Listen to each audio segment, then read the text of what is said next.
You slid the pan to where the burner ran hottest and had supper moving before the news came on. Fatback spitting, cornmeal waiting, whatever the seller had about to become a meal. Nobody ever clocked it. They just knew. Here are 60 forgotten 10-minute hillbilly dinners for seniors living alone. Using coffee grounds for scrubbing pots was how mountain women kept cast iron and heavy cookware clean without wasting precious soap. The coarse texture of spent grounds provided gentle abrasion that lifted stuck-on food and grease without scratching seasoned surfaces that had taken years to build. Women collected grounds after brewing, keeping them in a tin near the wash basin where they stayed slightly damp and ready for use. The natural oils in coffee also helped condition cast iron while cleaning, maintaining the protective layer that prevented rust. This method cost nothing since the grounds would otherwise be discarded, embodying the waste-nothing philosophy that defined mountain households. Children learned to scrub pots this way before being trusted with more delicate dishes. The faint coffee smell that lingered on clean cookware became associated with spotless kitchens. This trick worked so well that many families never purchased commercial scouring products. The same hands that fed that starter also rendered the fat. Every fall, when hog killing time came, the women cut the leaf fat from around the kidneys and the back fat from under the skin, chopped it into small pieces, and melted it down slow in a heavy pot until the kitchen filled with a smell that was equal parts rich and animal. The cracklings left behind, those crisp brown bits of rendered tissue, went straight into cornbread batter or got eaten warm with salt right off the stove. Lard was the only cooking fat most poor families could afford, and it made pie crusts that shattered at the touch of a fork and biscuits so flaky they barely held together. Doctors spent 40 years telling people to stop using it. Margarine and vegetable shortening replaced it on store shelves. Now, heritage lard sells for $15 a jar at specialty markets, and pastry chefs swear nothing else produces the same crust. The grandmothers who rendered it in their yards for free would have laughed themselves breathless.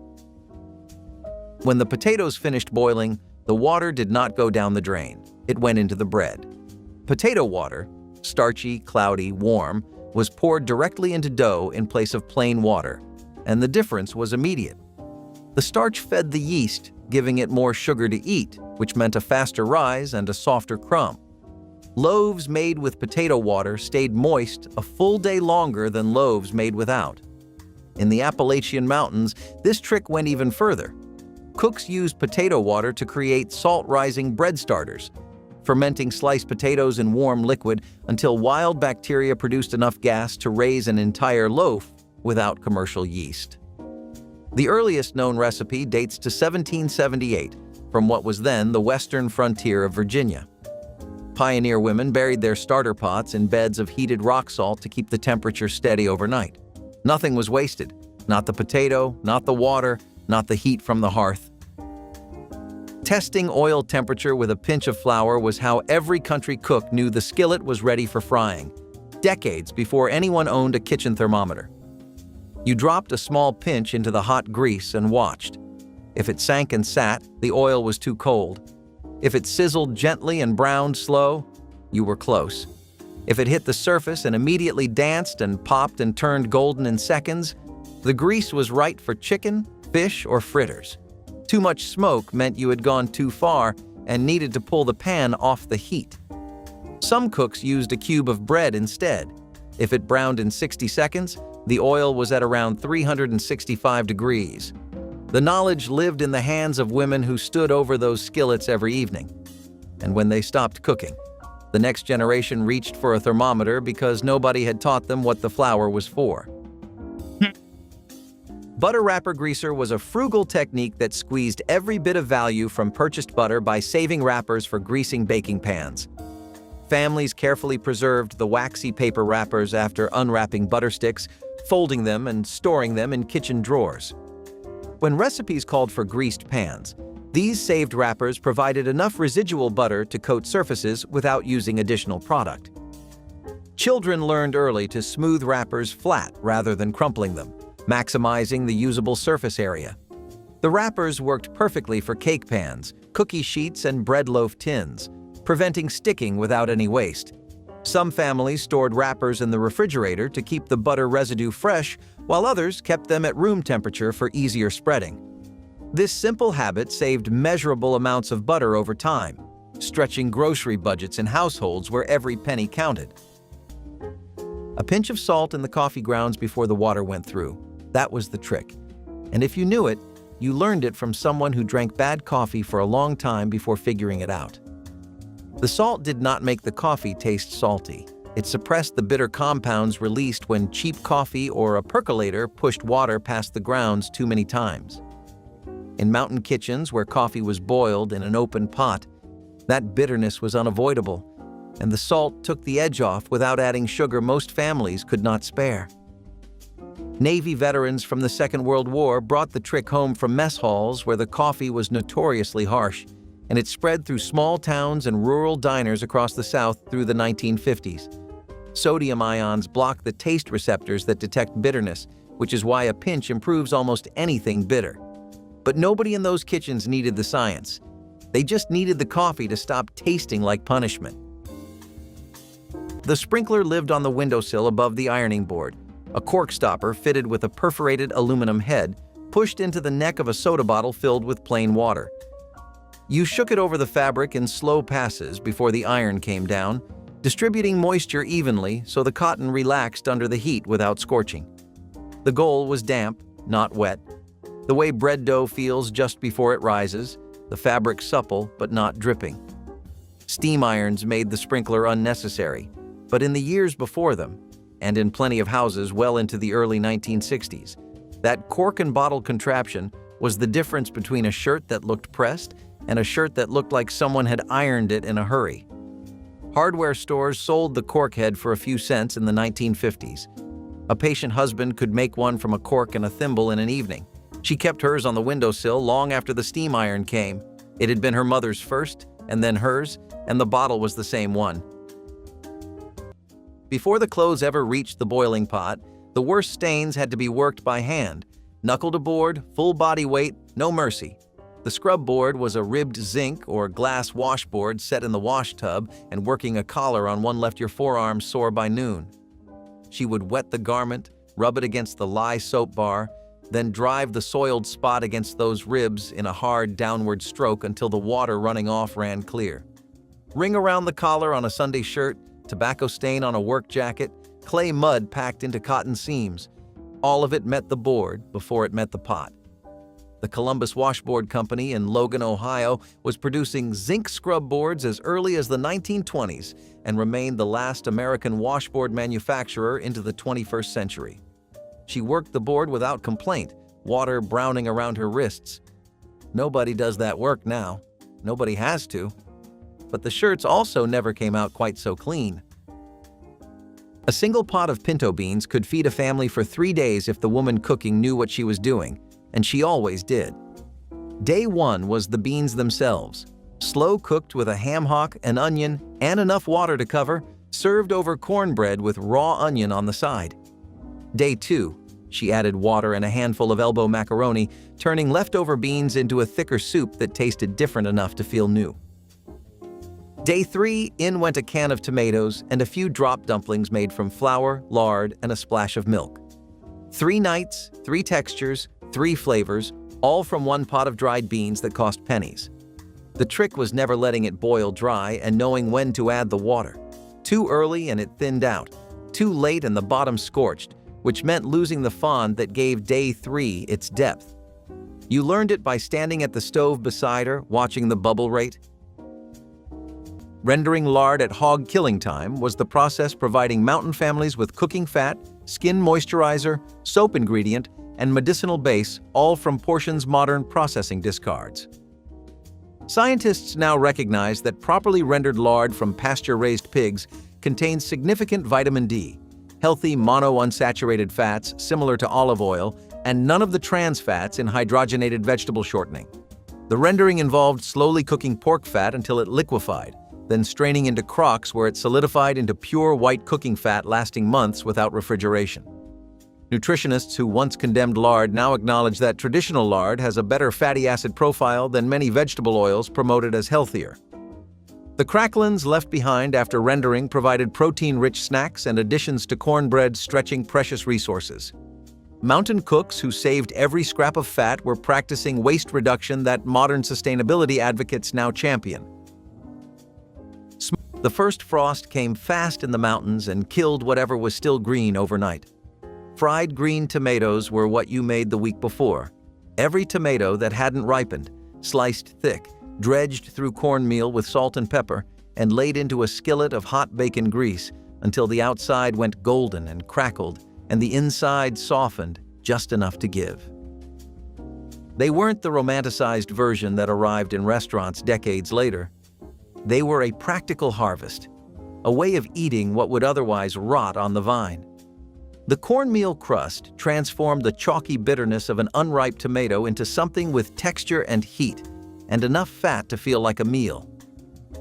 Mountain families in North Carolina, Georgia, and Tennessee had done this since the 19th century, using cornmeal ground at the nearest mill. You never added anything fancy to the dredge. The grease had to be hot enough that the slice sizzled the second it touched the pan. If it didn't, you'd waited too long. If you had to ask how hot the grease was, you weren't ready to cook them.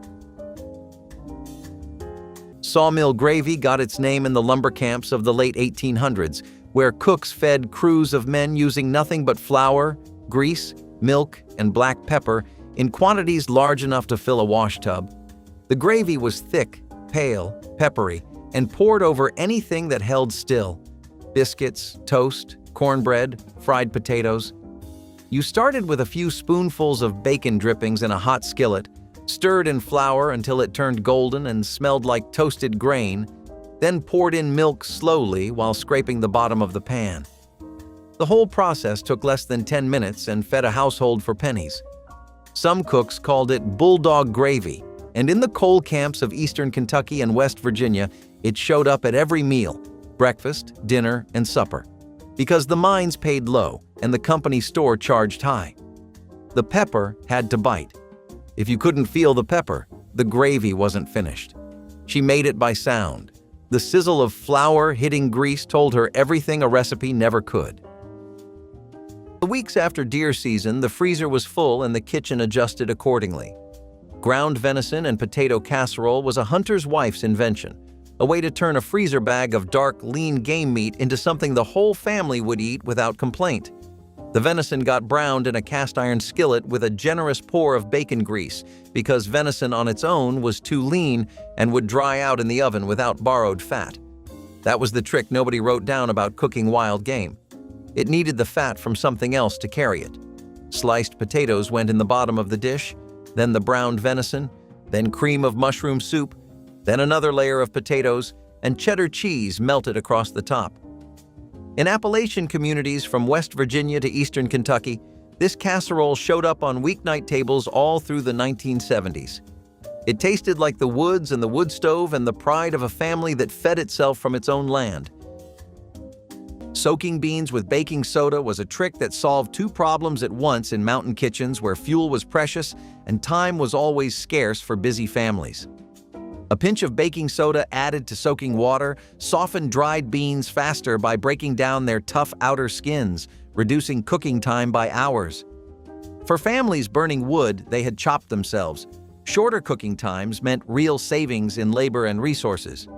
The alkaline water also neutralized compounds that caused digestive discomfort, making beans easier on stomachs. Women learned exact amounts through trial and error, knowing too much soda left a soapy taste while too little made no difference. The beans soaked overnight in crocks near the warm stove, absorbing water and releasing starches. By morning, they were plump and ready, cooking to creamy softness in half the usual time. This knowledge passed quietly between neighbors as practical wisdom that made survival easier. Before there was a refrigerator, there was a smokehouse, a small wooden building, sometimes no bigger than a closet, set away from the house where the heat would not reach. After hog killing, the hams and shoulders hung from hooks in the rafters, and a slow fire of hickory or oak smoldered on the dirt floor below, filling the room with a smoke so thick you could barely see the meat through it. The curing took months. Salt packed into the flesh first, drawing out moisture, and then the smoke finished the job, sealing the surface, killing bacteria, building a flavor that no liquid smoke from a bottle has ever come close to matching. You knew the meat was ready by the color and the feel of it, not by a thermometer. The old men could press a thumb into a ham and tell you whether it needed another week.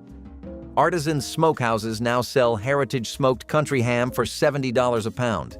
The process has not changed, only the customer has. Nope, she put vinegar in the pie crust. Not much, a teaspoon, maybe a tablespoon if the dough was large, splashed right into the ice water before it went into the flour. If you asked her why, she could not tell you the science. She just knew her mother did it, and the crust came out tender every single time. The acid slows down gluten development, the protein network that makes dough tough and chewy.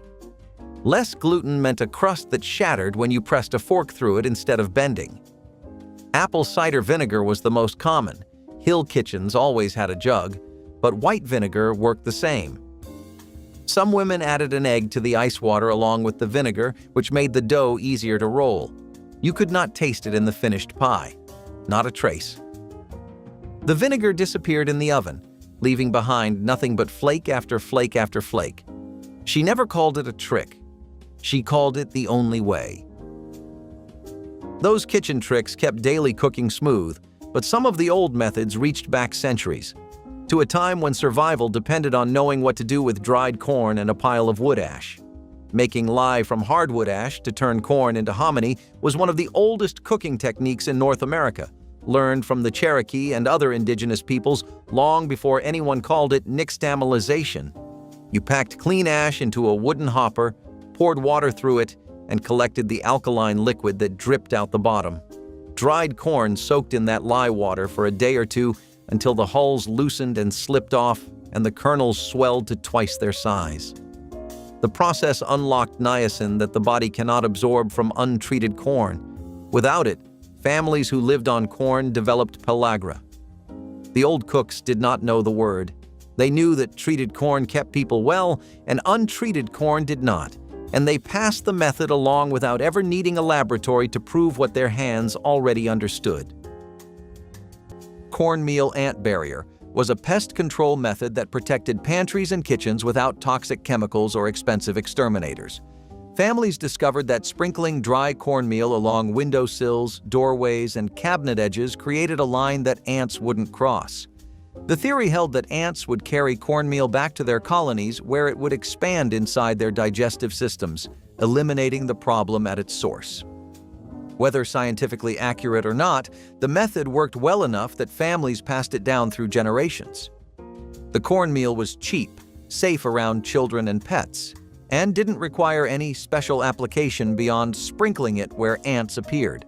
Some families mixed the cornmeal with sugar to make it more attractive to foraging ants, increasing its effectiveness as bait. This hack remained popular precisely because it used an ingredient every mountain kitchen already stocked, turning pantry staples into practical pest solutions. The eggshells went in with the grounds, crushed between the palm and dropped right into the pot. And the coffee came out cleaner than any paper filter could manage. This was cowboy coffee and farmhouse coffee all the way back to the 1800s, and the trick was chemistry, not folklore. Crushed eggshells are mostly calcium carbonate, which is alkaline, and when the hot water hit them, they neutralized the acids in the coffee and pulled the loose grounds to the bottom of the pot. The result was a cup that was smoother, less bitter, and almost perfectly clear. No grit, no sludge, no grounds floating on top. In the mountains of East Tennessee and western North Carolina, old women swore the shells made the coffee taste sweeter, and they were not wrong. Reducing acidity lets the natural sweetness come forward. Albumin from the shell membrane acted as a clarifying agent, the same protein used in winemaking. She never called it that. She just called it making coffee right. Long before the wringer washer arrived with its rubber rollers and roaring engine, the iron wash pot was the center of laundry day. It sat on 3 legs over a wood fire in the yard, wide-mouthed and black with decades of use, and on Monday morning your grandmother had it going before the children were awake. White clothes went in first, sheets, pillowcases, undergarments, with a chunk of lye soap and a wooden paddle long enough to keep her arms clear of the steam. She boiled them 15 to 20 minutes, stirring, the water thickening with dissolved soil into something the color of weak broth. Stains that survived the board often didn't survive the boil. This method, bucking, in the old Scots-Irish laundry tradition that arrived in Appalachia with the original settlers, was practiced continuously in the region from the 1700s through the early 20th century. Some households kept the pot in the yard well into the 1950s, not because they had to, but because the boil got whites cleaner than the machine managed. She said the machine washed clothes. The pot made them honest. There was always a jug of vinegar under the kitchen shelf. Not store vinegar in most households, but rough apple cider vinegar made from fall windfalls and stored through winter. It went into everything: the final laundry rinse, which it softened and deodorized, the window washing bucket, where it cut the smoke film that coated glass near a wood stove, the floor mop water, where its acidity lifted grease in a way plain water never could. You rubbed it on the table after cutting meat. You soaked a cloth in it and pressed it to a child's fever. You poured it into the outhouse rinse bucket. Acetic acid, even in homemade low-concentration cider vinegar, breaks down grease, neutralizes odors, and kills surface bacteria. Mountain women didn't know the chemistry. They knew the results, and they knew their mother had done it the same way, and her mother before that. The jug ran empty and got refilled. It was never not there. Long before any of those vegetables hit the table, the most radical trick in these kitchens started not at the stove, but in the front yard, with a hollow log, a bucket, and a pile of fireplace ash.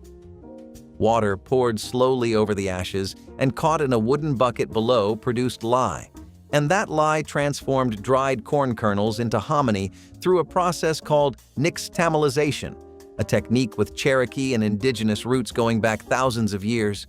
The kernels soaked until their skins slipped off, swelling into something white, tender, and entirely different from the hard yellow corn that went in. What the old cooks could not have known was that this process unlocked niacin trapped inside the corn, a vitamin the body cannot absorb from untreated kernels, and it was the reason mountain families who ate hominy avoided the pellagra that devastated communities further south. The same ash that heated the house also made the soap and freed the nutrition in the grain.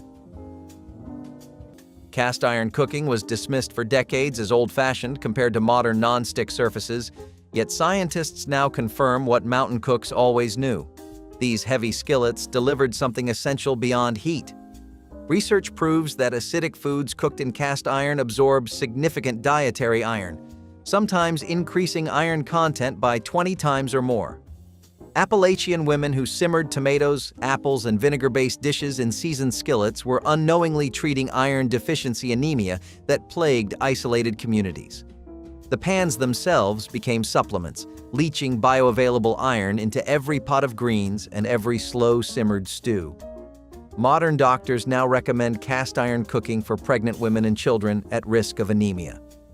The seasoning process, coating pans with rendered lard and baking until glass smooth, created natural non-stick surfaces without synthetic chemicals researchers now question. Those heavy black skillets passed from mother to daughter carried more than recipes. Bulldog gravy was what you made when there was no meat at all, also called white gravy or milk gravy or just gravy with no qualifier.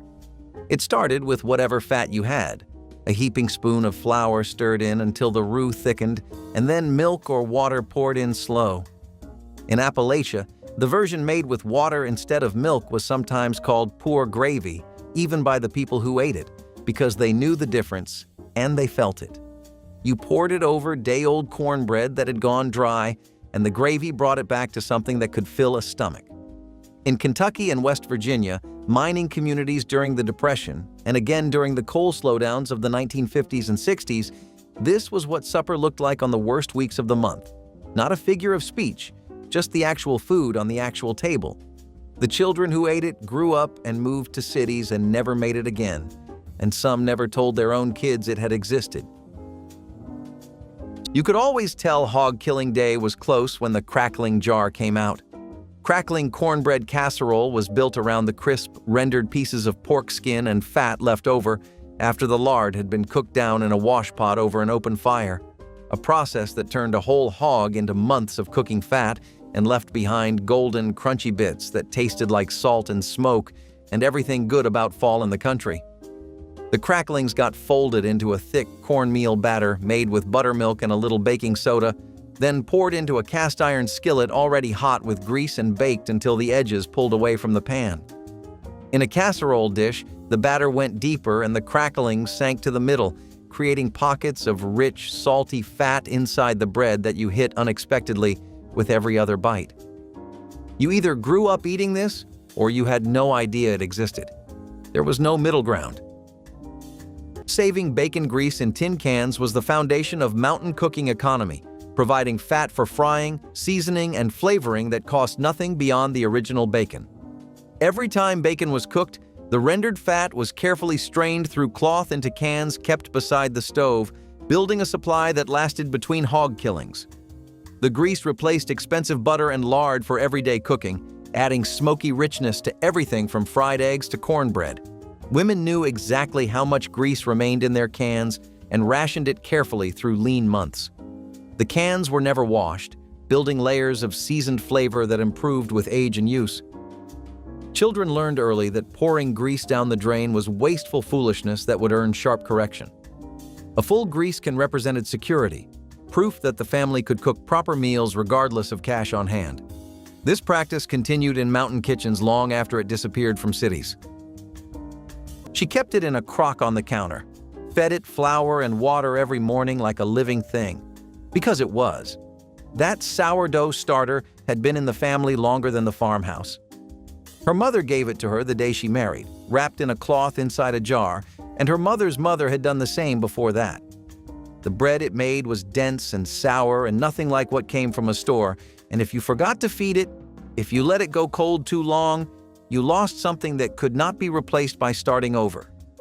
When the pandemic hit and every person in America suddenly wanted to bake sourdough, Appalachian women shook their heads. They had never stopped. The starters they tended were not a trend. They were an inheritance. You can buy a dehydrated starter online now for $15, but it will not carry the taste of a kitchen where the same hands fed the same culture for 50 years without missing a morning. Long before anyone reached for that vinegar jug or the bacon can, though, there was the lard. A heavy tin of it, white as snow, sat next to the stove in nearly every rural kitchen from the 1920s through the 1960s. Some families rendered their own after hog killing, cutting the fat into small pieces, cooking it low and slow until it melted clear, then straining it through cloth into containers that would last all winter. The best came from the leaf fat around the kidneys, which rendered cleaner and had almost no pork flavor. That was the baking lard. It went into pie crusts, biscuits, cake batters, and fried pies. It made pastry flakier than butter because of its crystalline structure. When it melted in the oven, it left behind tiny air pockets that puffed the dough into layers. Store-bought shortening replaced it by the 70s, and most kitchens never recovered the texture. Making buttermilk from scratch with a splash of vinegar and regular milk was one of the oldest substitutions in country baking. And it worked because the acid did exactly what real buttermilk does. It reacted with baking soda to produce the carbon dioxide that made biscuits rise and pancakes turn fluffy. 1 tablespoon of white vinegar stirred into a cup of whole milk, left to sit for 5 minutes until it thickened and curdled slightly, gave you something close enough that no one at the table could tell the difference. Before the 1920s, real buttermilk was the liquid left over from churning cream into butter, and every household that kept a cow had plenty. When families stopped churning, this trick kept the old recipes alive. You poured until the milk looked right, added the vinegar by feel, and moved on. It was just what you did when the recipe called for something you did not have and the nearest store was 20 miles of dirt road away. Coffee grounds odor absorber eliminated refrigerator smells, neutralized garbage odors, and freshened musty closets using yesterday's breakfast waste.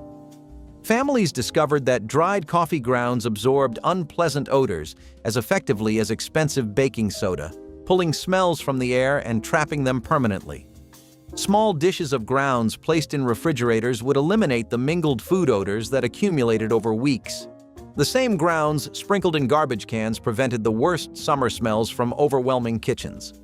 Closets and storage areas benefited from sachets filled with dried grounds, keeping mustiness at bay in spaces with limited ventilation. The grounds could be refreshed periodically by drying new batches in the sun or oven, maintaining effectiveness indefinitely. This hack represented the mountain commitment to finding second uses for everything, transforming waste into household utility. The toughest cut of pork or the oldest chicken in the yard could still make a decent meal if you knew the buttermilk trick, and every woman in those kitchens knew it without anyone having to explain why. You soaked the meat overnight in buttermilk, sometimes with a little salt, and by morning the lactic acid had broken down the tough muscle fibers enough that even a rooster too old to chase hens would fry up tender. The low pH of buttermilk, around 4.5, gently denatured the proteins without turning the meat mushy the way vinegar marinades sometimes did. Across the South, this was the secret behind fried chicken that fell off the bone and pork chops that cut with a fork. The buttermilk also left a thin, tacky film on the surface that helped the flour coating stick during frying, which meant the crust stayed on the meat instead of sliding off into the grease. You used the wrong tub once, just once. That was how you learned. The 3-tub system that governed Hillbilly Wash Day was not complicated, but it was absolute. The first tub held hot soapy water for washing, the second held clean, warm water for rinsing the soap out, and the third, kept separate, always to the right, filled last, held the bluing water. Getting the order wrong meant hauling fresh water all over again, wasting a morning's fire, and hearing about it until supper. The wash moved through those tubs in one direction only, dirty to clean to white. The soap tub went gray within an hour. The rinse tub went milky. The bluing tub stayed that thin sky blue all morning, the color so faint you almost thought you'd imagined it. Women who grew up with this system couldn't understand, later, how a single machine with one drum was supposed to do what 3 separate tubs accomplished in careful sequence. The logic wasn't nostalgia. It was chemistry. Every spring, before the hot weather settled in, the porch got whitewashed, and so did the tree trunks along the fence line, the rock foundation of the well, sometimes the outhouse. The mixture was simple: powdered limestone quicklime dissolved in water to the consistency of thin paint, then brushed onto wood or stone with a rough rag. Traditional whitewash had been used since the colonial period for its antibacterial properties. Lime's alkalinity kills surface mold and discourages insects from nesting in wood crevices. A whitewashed porch floor showed every trace of dirt in sharp relief, which meant nothing stayed on it long. USDA extension bulletins as early as the 1910s documented whitewashing tree trunks to discourage bark borers. On the mountain, the reason given was simpler. It looked clean and cared for, and a house that looked cared for said its people were not defeated. The whitewash faded by June and needed doing again the following April. No one called that a burden. It was just what came around, the same as planting and frost. If saving cooking water was common sense, then pot liquor was religion. The dark broth left behind after slow cooking a mess of collard greens or turnip greens with a ham hock was considered by many mountain families to be more valuable than the greens themselves. Vitamins leached during hours of simmering. Vitamin C, vitamin A, calcium, iron, concentrated in that liquid, and the old women who ladled it into cups and drank it warm knew it kept them strong through winter, even if they could not name a single nutrient. Others sopped it with cornbread, pressing the bread into the broth until it was saturated. In Black Southern and Appalachian kitchens alike, pot liquor was the bridge between poverty and pride, a reminder that the humblest part of the meal often carried the most nourishment. The argument over whether to dunk the cornbread or crumble it into the liquor has started more kitchen debates than politics ever did. Today, most greens drain straight into the sink. Vinegar mother cultivation was how mountain families maintained continuous supplies of homemade vinegar using nothing but fruit scraps, water, and the mysterious living culture that transformed alcohol into acid. Scientists now understand this gelatinous mass as a symbiotic colony of acetic acid bacteria that modern fermentation enthusiasts cultivate intentionally. The process involved adding apple peels, cores, and bruised fruit to crocks of water, letting wild yeasts convert sugars to alcohol, then allowing the vinegar mother to transform that alcohol into acetic acid over weeks. The resulting vinegar contained enzymes, beneficial bacteria, and organic acids that commercial distilled vinegar lacks entirely. Mountain families used this living vinegar for preserving, cleaning, medicine, and cooking, passing down their mothers from generation to generation. Food scientists studying traditional vinegars now document health compounds that pasteurized commercial products destroy. White half-runner beans were not the beans you bought at a grocery store. They were a specific Appalachian heirloom variety, a pole bean with a creamy white hull and a green runner, developed over generations by mountain gardeners in the region, stretching from southwestern Virginia through eastern Tennessee and into western North Carolina. They grew on poles. They had to be strung and broken by hand, and the children old enough to sit still were expected to help. They cooked faster than dried pintos and tasted different, earthier, starchier, with a flavor that people from outside the region found hard to describe and people from inside recognized instantly as home. You put them in a pot with fatback and water, brought them to a boil, and let them go until they were soft enough to mash with your tongue. You didn't time it. You tasted.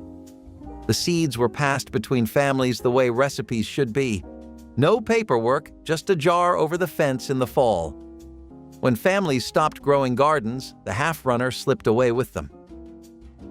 The tomato had to be warm from the garden, not the refrigerator, never the store, and sliced thick enough that the juice ran down your wrist when you bit into the sandwich. 2 slices of soft white bread, a heavy spread of mayonnaise, thick rounds of a tomato still holding the heat of the afternoon sun, and enough salt to make the flavor crack open. This was lunch and sometimes supper across the entire American South, a meal so simple that writing it down felt insulting to the people who made it. Hellmann's, first mass-distributed in the 1920s, became the only acceptable brand. Using anything else was grounds for a kitchen argument that could last a whole summer. The sandwich existed only during tomato season.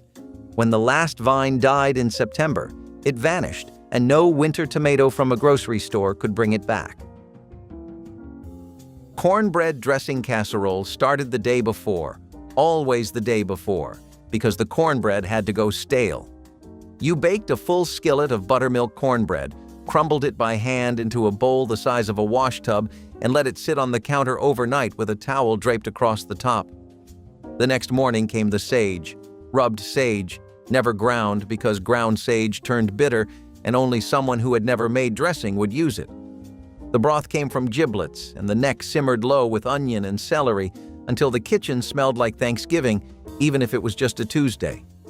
Eggs bound it, and the whole thing went into a cast-iron skillet greased with bacon drippings. It baked until the top went crisp and dark while the center stayed soft and almost custard-like. Every family had their own version, and every family believed theirs was the only right one. When the woman who made it passed, Thanksgiving lost something the recipe card could never give back. Wrapping food in wet newspaper before burying it in coals was a technique that created steam cooking without any equipment at all beyond what most families had available. The dampened paper protected food from direct contact with ash, while moisture trapped inside created pressure that cooked fish and vegetables evenly throughout. Mountain families learned this from Native American traditions and adapted it to their own needs, using whatever paper was available from rare newspapers to catalog pages. The paper charred on the outside while food inside steamed to perfection, emerging clean and thoroughly cooked. Timing was crucial because too long meant paper burned through while too short left food underdone. Experienced cooks developed instinct for judging coals and thickness. The technique worked especially well for delicate fish that fell apart when fried, keeping flesh intact while infusing subtle smoke flavor. Children watched this magic happen at fish fries.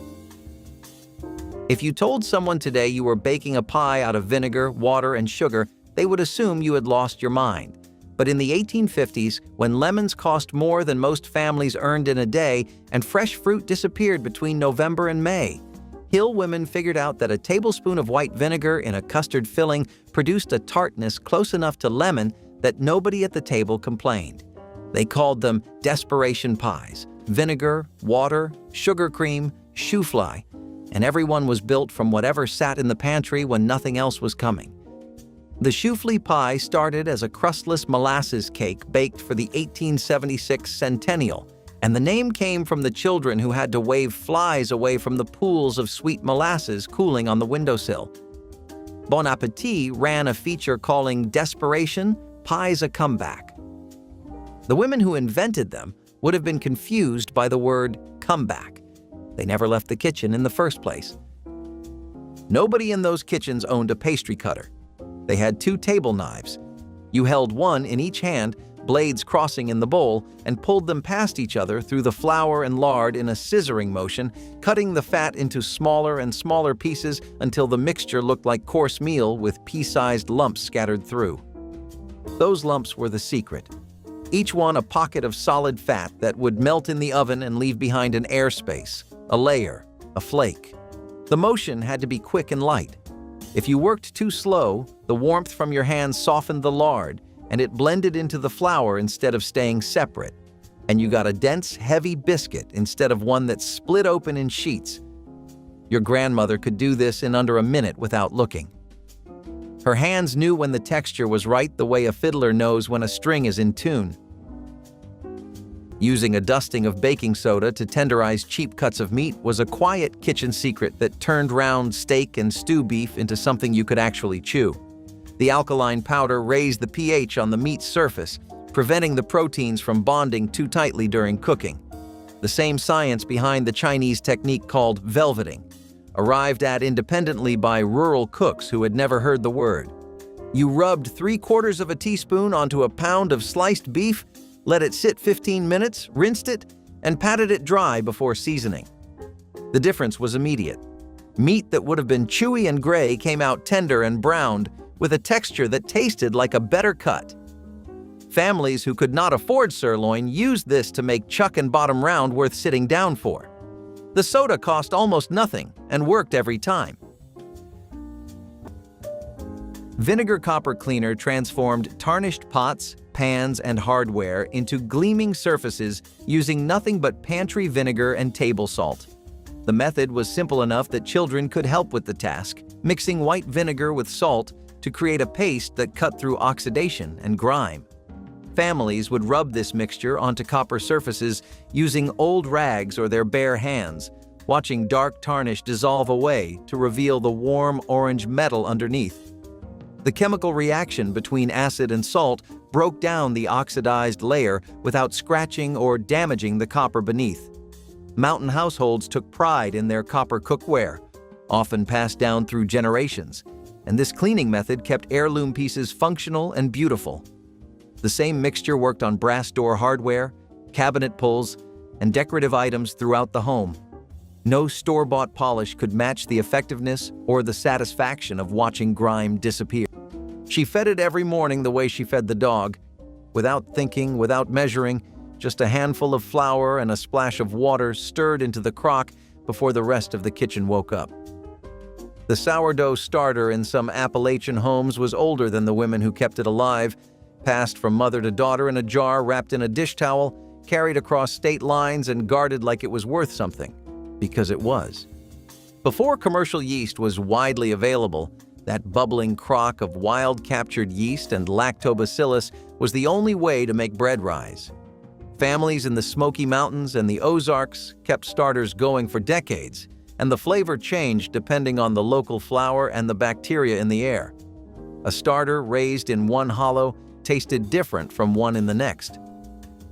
When a young bride left home, she took a piece of the starter with her.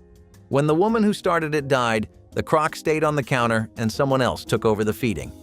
The bread kept rising. It just never tasted exactly the same. Nobody told you the rules of the clothesline. You absorbed them by watching long enough until the knowledge became your own. Whites went on the outside lines where the sun hit all morning. The unmentionables went in the middle, hidden behind the sheets where the road couldn't see them. You never hung a shirt by the shoulders, always by the tail or the shoulders stretched crooked. Never left clothespins on the line overnight, and never, under any roof in any county, hung wash on a Sunday.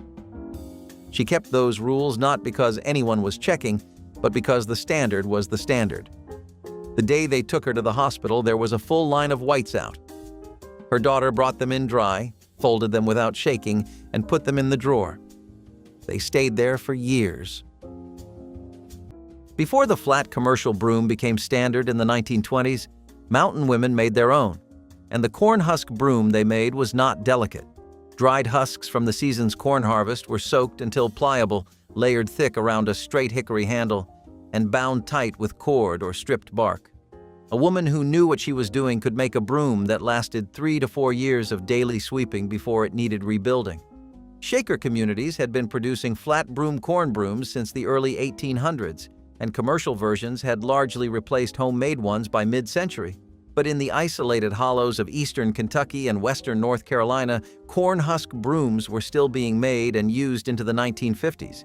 You maintained it the way you maintained anything useful, catching the signs of wear before the thing quit on you. The women who could make a broom from nothing are almost entirely gone now.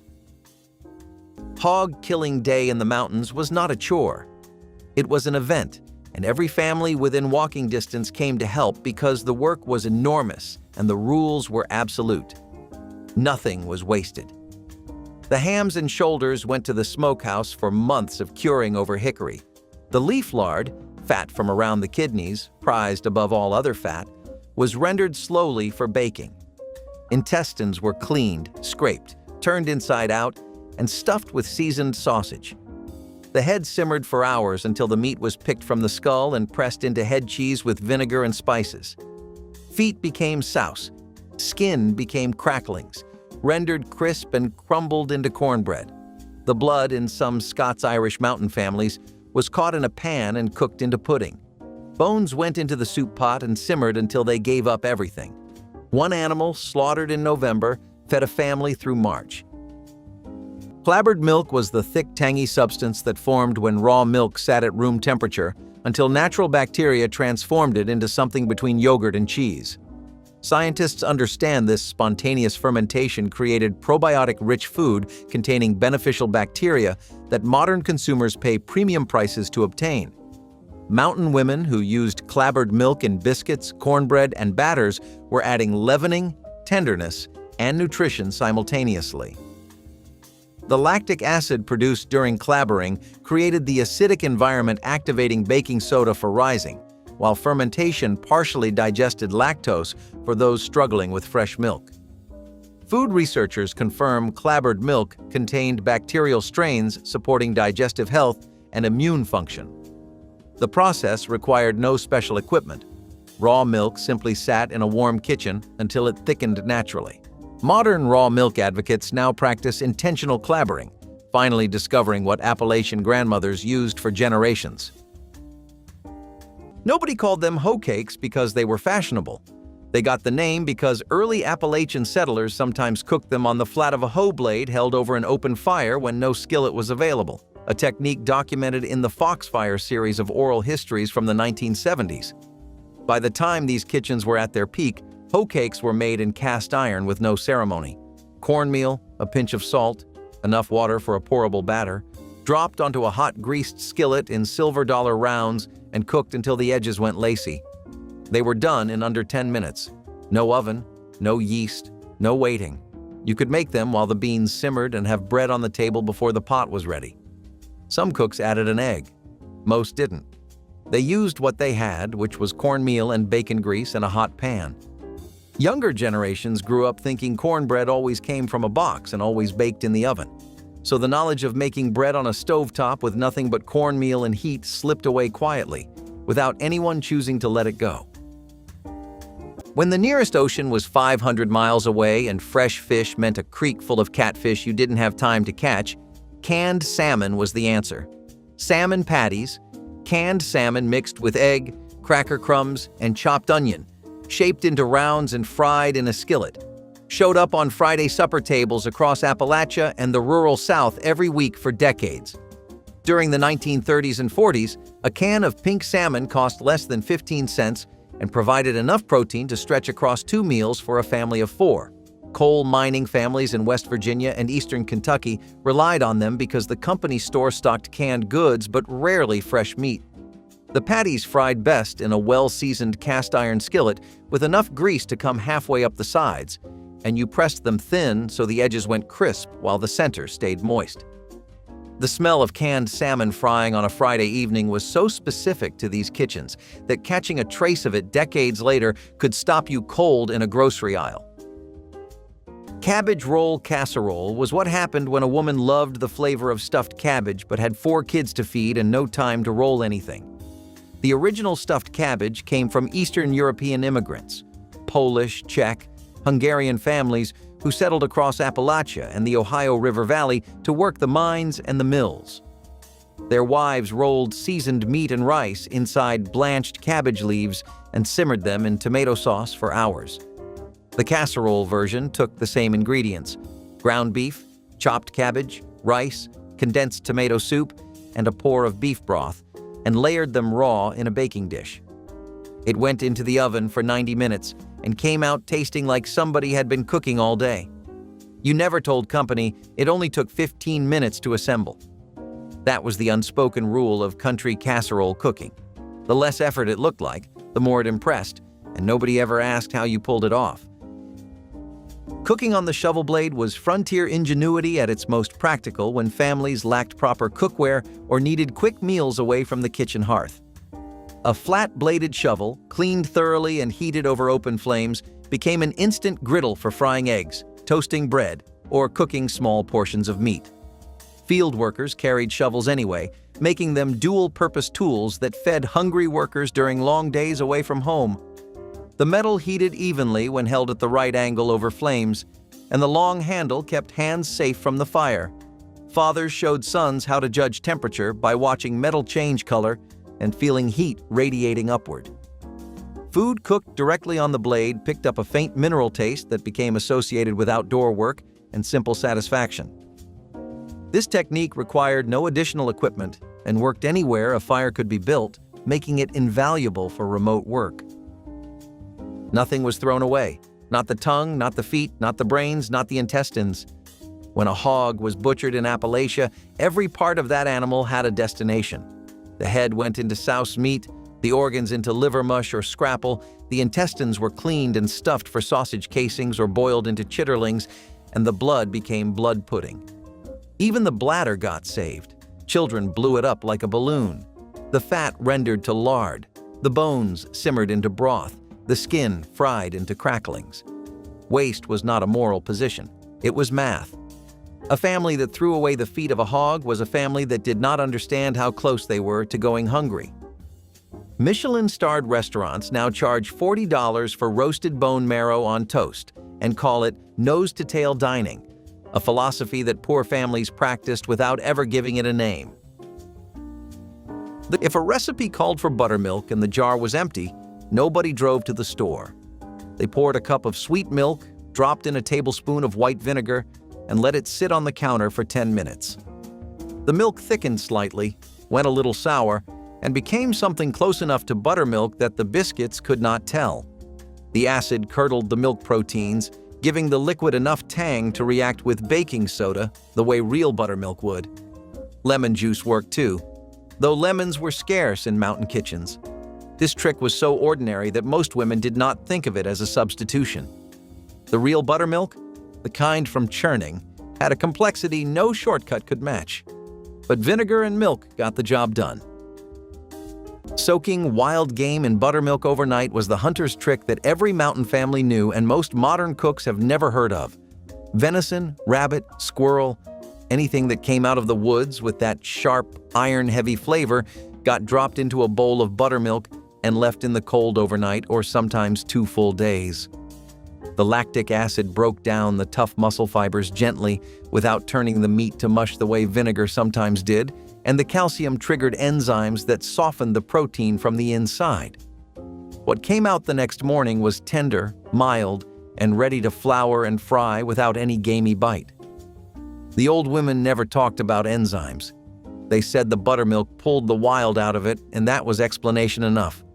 You rinsed it, patted it dry, and seasoned it. Nobody at the table ever knew it had been running through the hollow 2 days before. Soap Sliver Ball was a thrifty bathroom hack that transformed unusable soap remnants into functional new bars through simple household chemistry.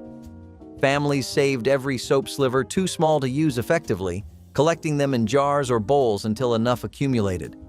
The slivers were then moistened, pressed together firmly, and molded by hand into new bars that worked as well as fresh soap. Some families added hot water to soften the pieces before combining them, creating smoother finished products. Others grated the slivers and packed them into molds, producing bars with interesting marbled patterns.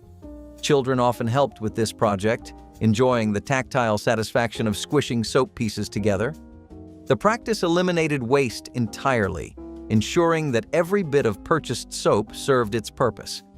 This hack represented the mountain philosophy that throwing away useful material was simply unacceptable when creativity could extend its life.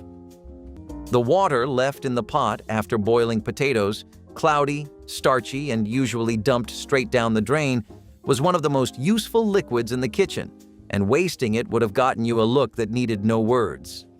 That starchy water went straight into bread dough, where it gave the crumb a softer, moister texture and helped the yeast activate faster than plain water could. Biscuit dough made with potato water rose higher and stayed tender longer. Gravy thinned with it had more body than gravy thinned with plain water. Some cooks used it to start soup stock, and others poured it over the garden as a mild fertilizer, since the potassium leached from the potatoes fed the soil. In German and Scandinavian immigrant households across the upper Midwest and the Appalachian valleys, potato water was saved as automatically as bacon grease. It had a jar, a spot on the counter, and a purpose that nobody questioned.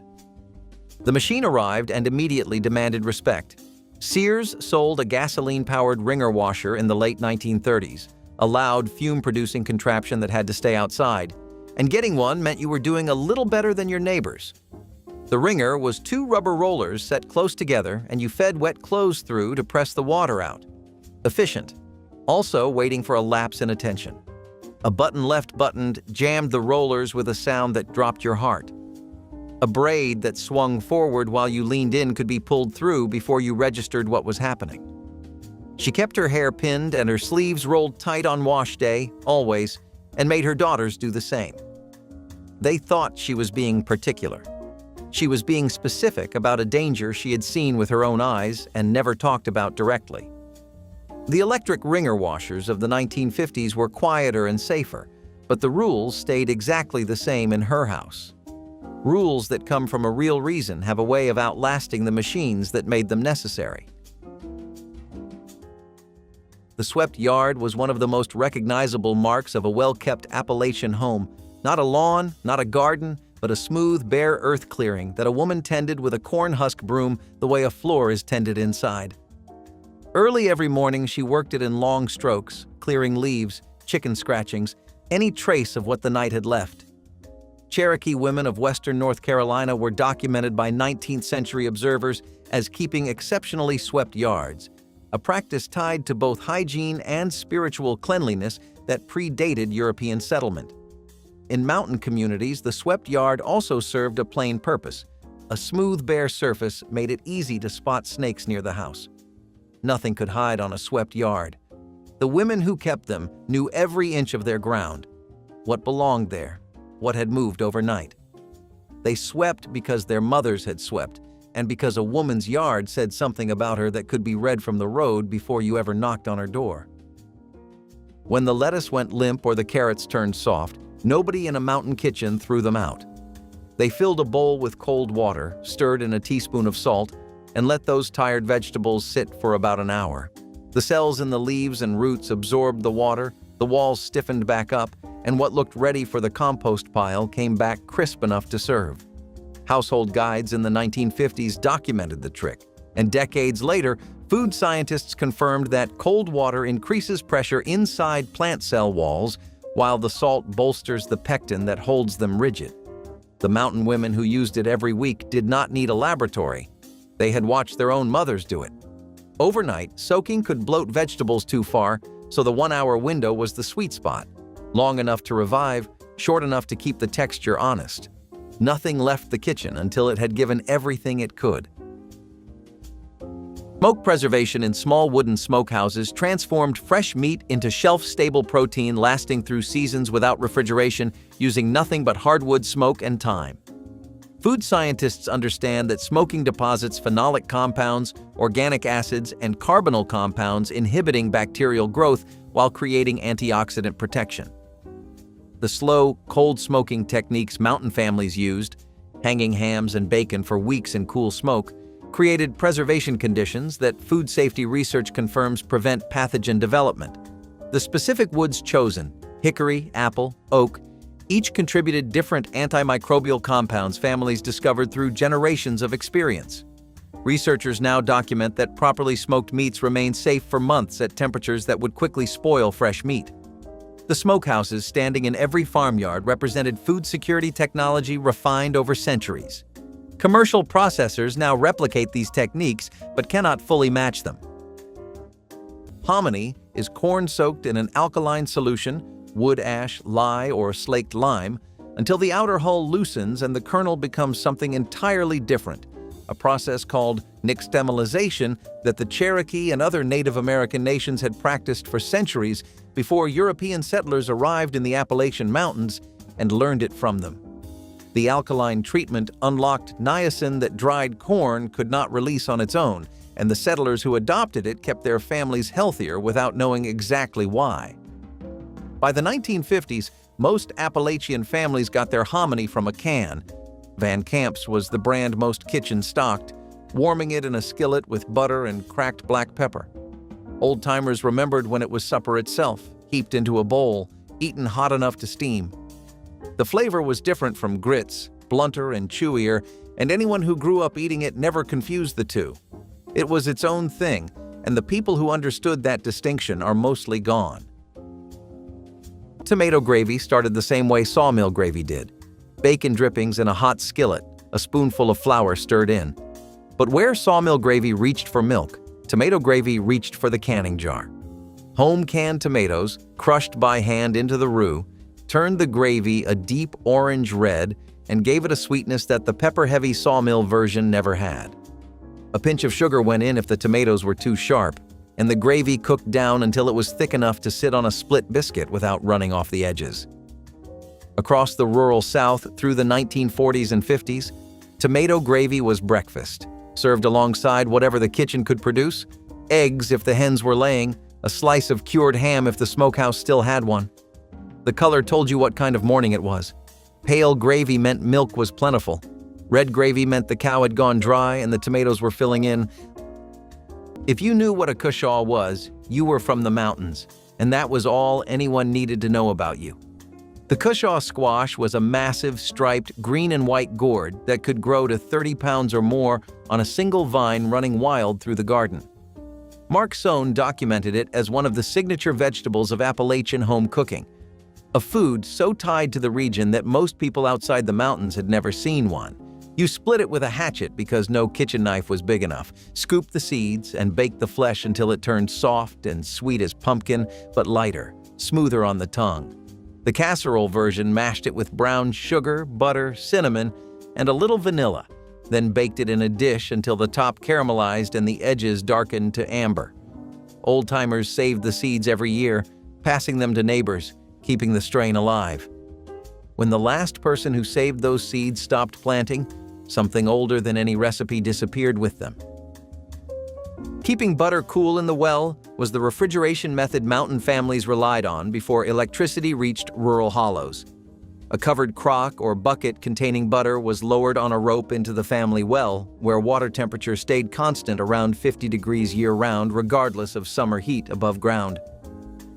The butter remained firm and fresh for weeks without turning rancid, protected by both the cool temperature and the darkness that prevented light from breaking down the fats.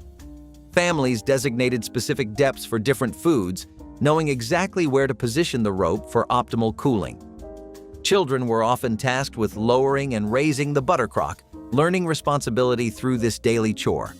The technique required watertight containers and careful handling to prevent contamination of the drinking water below. This simple system provided what modern refrigerators do today, using nothing but the Earth's natural temperature regulation and a bit of rope. The garden was not a hobby. It was the difference between eating and not eating.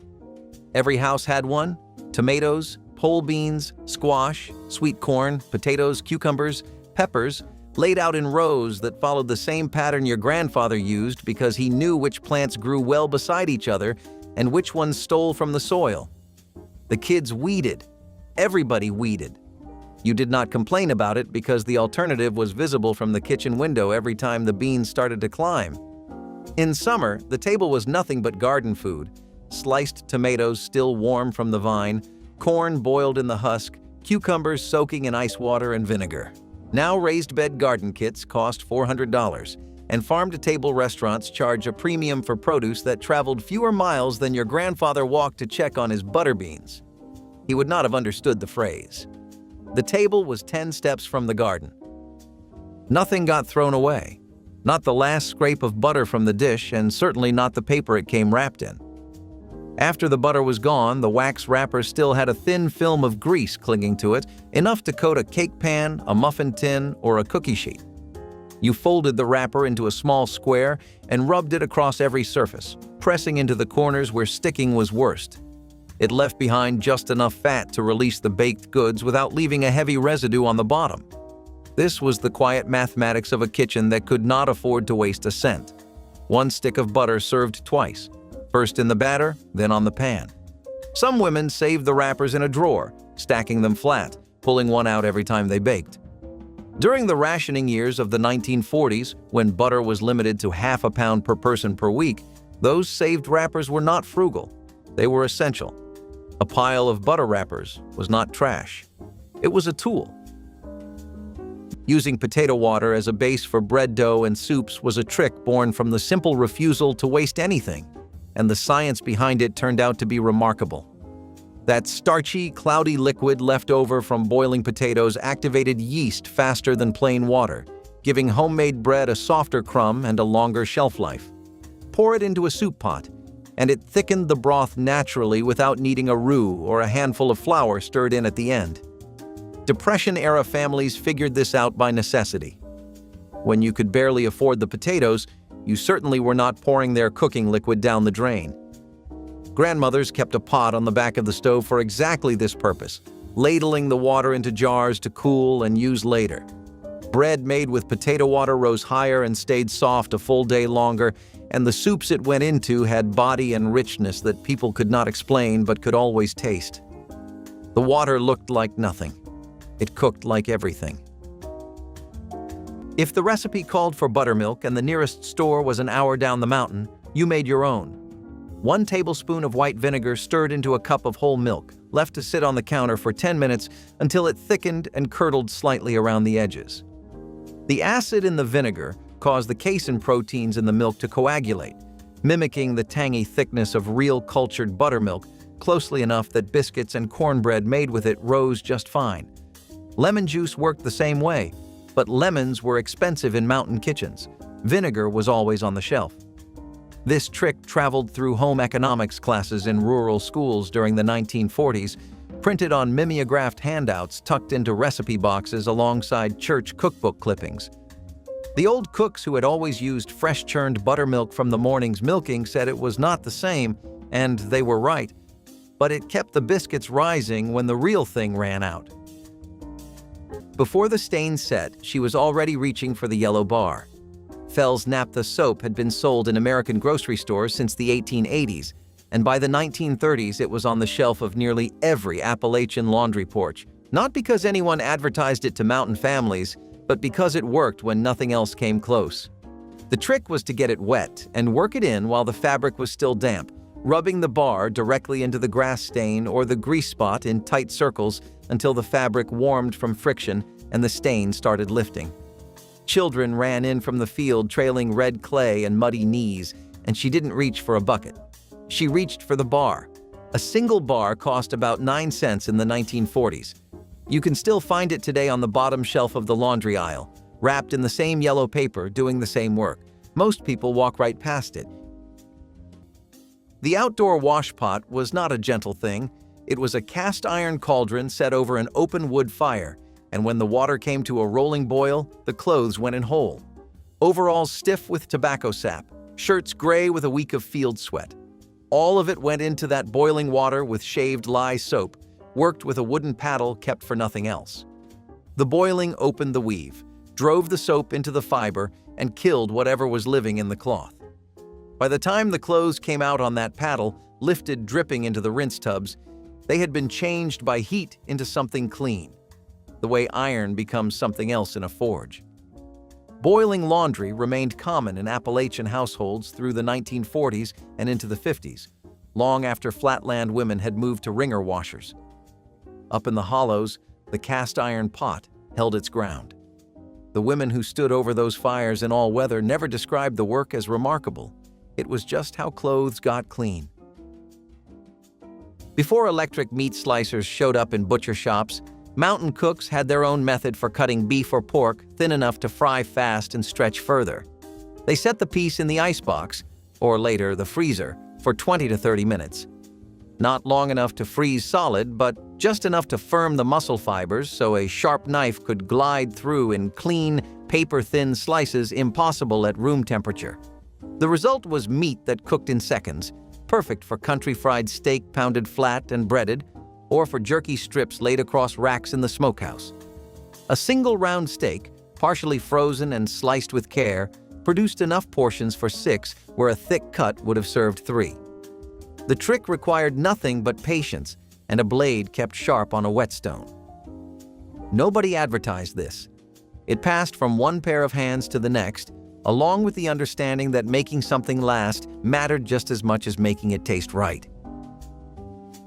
Haybox cooking was the ingenious method where mountain women would bring a pot to boil, then nestle it inside boxes stuffed with hay, quilts, or sawdust, and let residual heat finish cooking over hours without additional fuel.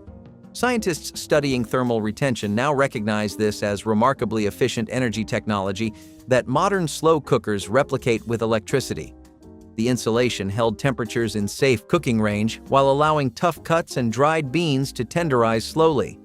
Families who couldn't afford constant wood or coal used this method to produce stews, porridges, and braised meats requiring hours of cooking. Modern engineers study these principles for off-grid cooking solutions. The technique also prevented nutrient loss occurring with prolonged high-heat cooking, preserving vitamins that would otherwise break down. Contemporary chefs now use similar techniques under fancy names like passive cooking. Chocolate gravy is exactly the kind of dish that makes people from outside Appalachia raise an eyebrow until they taste it. In Kentucky and Tennessee mountain kitchens, it was made with cocoa powder, flour, sugar, and water. No milk, no butter, cooked until thick and glossy, then spooned hot over biscuits as a supper that was both meal and dessert, and neither one exactly. The recipe spread through families in the Cumberland Plateau from women who knew that sugar and starch could fill a stomach as surely as any meat, and that children who refused beans for the third night running would eat without complaint if something sweet came with it. The wider food world discovered chocolate gravy in the early 2000s and called it Southern, but it was Appalachian first, specific to these mountains. Every family made it slightly differently, some using milk, some adding butter at the end, some keeping no written recipe at all. When your grandmother stopped making it, the version she made stopped existing, and the distance between her version and every other version closed to nothing. Cornmeal mush was exactly what it sounded like. Cornmeal stirred slowly into boiling water until it thickened into a dense, porridge-like mass. But the real meal came the next morning, when the leftover mush had been poured into a loaf pan and left to set firm in the cold. You sliced it thick, laid the slices in a skillet with hot grease, and fried them until both sides turned golden and crisp, while the center stayed soft and creamy. Cherokee communities had been cooking cornmeal this way long before German-American settlers in the Appalachian foothills adopted the technique, a practice that showed up in household records from Western Virginia and the Carolinas as far back as the 1700s. Topped with sorghum syrup or a drizzle of honey, fried mush was breakfast and supper depending on the household, and the overnight wait was the whole secret. Fresh mush fell apart in the skillet. You had to let the cold do the work. Patience was the ingredient that never made it into the recipe. The yellow squash casserole showed up the moment the garden started producing faster than anyone could eat. You sliced it thin, no thicker than a nickel, because that was how the old women did it, and nobody argued with results. The squash went into a skillet with butter and sweet onion, cooked down just enough to lose its raw bite, but not so long it turned to mush. And knowing when to pull it off the heat was something you learned by standing at the stove, not from any book. The filling got folded with sour cream and cream of chicken soup, then buried under crushed Ritz crackers mixed with melted butter. That cracker crust came out golden and shattered when you pressed a spoon through it. Every church supper in the rural South had at least 2 on the table by the 1970s, and the women who brought them knew whose was better without anyone saying a word. Most people overcook the squash now or skip the crackers entirely, and what comes out of the oven is close, but never the same. Making gravy from pan drippings was the technique that turned every meat dish into 2 meals and wasted nothing in kitchens where every calorie counted towards survival. After frying or roasting meat, the browned bits and rendered fat left in the pan became foundation for rich gravies that stretched protein into something more filling. Flour was sprinkled directly into hot fat and stirred constantly until it formed a paste that cooked to golden brown, developing deep, nutty flavors. Milk, water, or broth was added slowly while stirring to prevent lumps, creating smooth gravy that captured every bit of flavor from the original meat. Children learned to make gravy by standing beside mothers at the stove, learning exact motions and timing that defined good cooking. The gravy was poured over biscuits, potatoes, and cornbread, making small amounts of meat feed large families. Nothing was scraped into garbage when this knowledge lived in households. In the 1950s, if you smelled like ramps, people knew exactly where you came from and what you could not afford. That sharp, garlicky stink clung to your clothes and your breath for days, and it marked you as poor, as mountain, as someone who dug food out of the dirt instead of buying it at a store. The Cherokee had been harvesting ramps every spring for centuries before that stigma existed, pulling the wild leeks from shaded coves when the forest floor was still cold, eating them raw or fried with eggs and potatoes to thin the blood after a long winter. Ramp suppers were community events in West Virginia and eastern Kentucky, the first fresh green thing after months of dried beans and canned goods. Now those same ramps sell for $20 a pound at farmers markets in Brooklyn, and Sean Brock built part of his restaurant empire around Appalachian ingredients that used to embarrass the people who ate them. The mountains did not change. The price tag did. Before there was cake flour on a grocery shelf, there was a woman standing over a bowl with a hand-cranked sifter, running the same flour through it 3 times. The first pass broke up lumps. The second aerated the flour, filling it with tiny pockets of air that would make the cake lighter. The third, that was the one she swore by, blended everything so completely that the texture felt like silk between her fingers. This was not a suggestion in those kitchens, it was law. You sifted 3 times or you did not bake. All-purpose flour straight from the sack was too heavy for a proper layer cake, and self-rising flour needed the extra sifting to distribute the baking powder evenly. The sound of that sifter was a rhythm in the house, that quiet cranking and the soft hiss of flour falling through the mesh. It took patience nobody had but everybody made. Today you can buy pre-sifted cake flour in a box. It is not the same.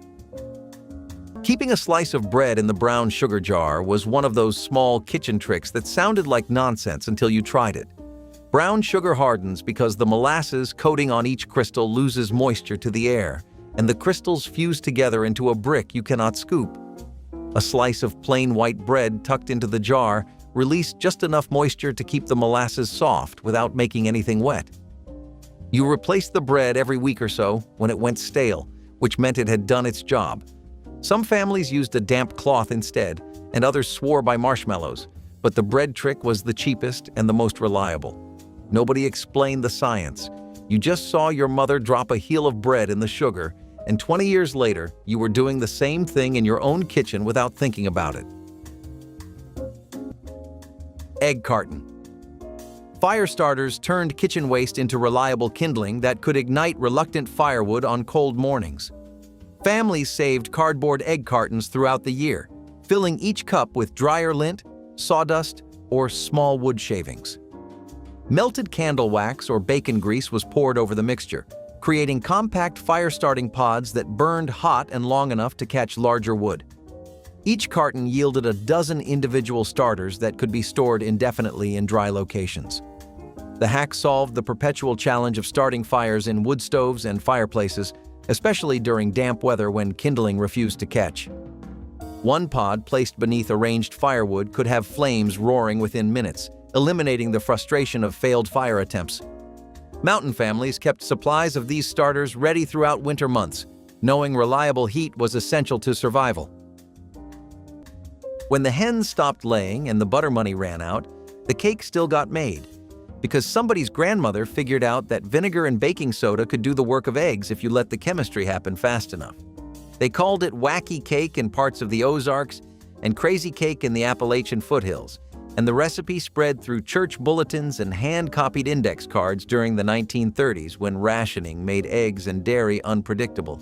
You mixed the dry ingredients right in the baking pan: flour, sugar, cocoa, salt, baking soda, then poured vinegar, vegetable oil, and cold water over the top and stirred with a fork until the batter foamed and rose.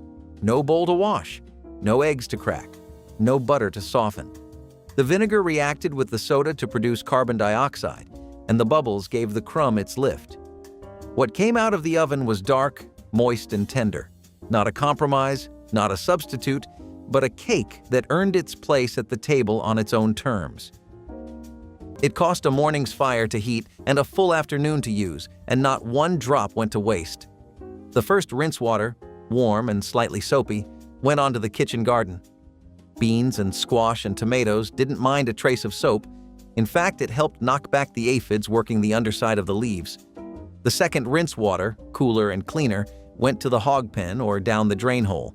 The wash water itself, heavy with gray suds and a week's accumulated grime, scrubbed the porch boards before it soaked into the dirt. Nothing was hauled twice. Every bucket served its purpose in descending order, from cleanest use to dirtiest, until it was spent. A family that hauled every drop from the well had no intention of making the trip more times than the work required. Nothing was hauled twice. That was not a philosophy. That was the whole system. Once the clothes had been wrung by hand, twisted tight between both fists until nothing more would give, they went up on the line, and the sun finished what the soap started. Sunlight does something to cotton that no dryer has ever replicated. It bleaches. The ultraviolet light that breaks down surface stains in white linens also kills the bacteria the soap left behind, and a sheet boiled, rinsed, and hung in full July sun for 4 hours came off the line smelling like nothing at all, just clean, the way air smells clean after a hard storm. Mountain women ran clotheslines between fence posts, tree branches, wire strung between 2 nails on the barn. On good drying days, the whole yard became laundry. Shirts on the lower wire, skirts on the upper, pillowcases spread flat on the grass to bleach all the way through. Children learned to read the sky before breakfast, because a cloud rolling in from the west meant every hand needed to move. The sun-dried sheet folded off the line was stiff and cool and faintly bright in a way you could feel before you ever laid your face against it at night. Bone broth simmering was the practice of cooking animal bones for hours or even days until the liquid turned rich, gelatinous, and deeply flavored with extracted nutrients. Scientists now confirm that this slow extraction releases collagen, gelatin, amino acids, and minerals, including calcium, magnesium, and phosphorus, in forms the body readily absorbs. Mountain women who kept stock pots simmering on wood stoves, adding scraps and bones throughout the week, were creating liquid nutrition that modern wellness companies now sell for premium prices. The gelatin supports joint health and gut lining integrity, while the amino acids glycine and proline promote skin health and immune function. Nothing was wasted. Chicken feet, pig knuckles, beef marrow bones all contributed their particular richness to the pot. Families who drank bone broth daily, used it as cooking liquid, and served it to the sick were practicing evidence-based nutrition without knowing the science. Squirrel was free, and in the hills of eastern Kentucky and western North Carolina, free meat meant everything when the alternative was money the family didn't have. A single gray squirrel filled a skillet, 2 or 3 made a proper supper, Brown the pieces in hot lard until the outside crisped. Pull them out. Add flour and water. Stir until the gravy thickened and turned a deep brown, and what you had was something wild and slightly nutty that no store-bought package ever matched. The squirrel hunting season in Appalachian communities was a social institution. Men and boys went out together in the early morning the way their fathers had, and what came back fed everyone for days. Mark Sohn, the food historian and author of Appalachian Home Cooking, documented squirrel gravy as one of the defining dishes of mountain Kentucky food culture, a dish that required no recipe because the women who made it had been making it their whole lives, as had the women who taught them. The knowledge lived in the hands, not in any written-down place, and when the hands stopped, so did the gravy. Leftover pintos never went to waste in a mountain kitchen, not when you could mash them, shape them into patties, and fry them in a hot skillet until the outside turned crisp and the inside stayed soft and warm. Bean cakes were the second life of a pot of soup beans, made the day after the original meal when the beans had thickened overnight in the refrigerator or on the back of the stove. You mashed them with a fork, mixed in a handful of cornmeal or flour to hold them together, and fried them flat in bacon grease. During the Depression, when a 12-cent bag of dried pintos could feed a family for 3 days, bean cakes extended that to 4. The first day was soup beans with cornbread. The second day was bean cakes fried for supper. Nothing wasted, nothing thrown out. Every calorie pulled from that single bag of dried beans. The cornmeal crust gave them a crunch the original beans never had, and that crunch made it feel like a different meal entirely. The kitchens that grew cushaw in the garden often kept a crock of sauerkraut in the cellar, and what came out of that crock fed families through winters that started early and ended late.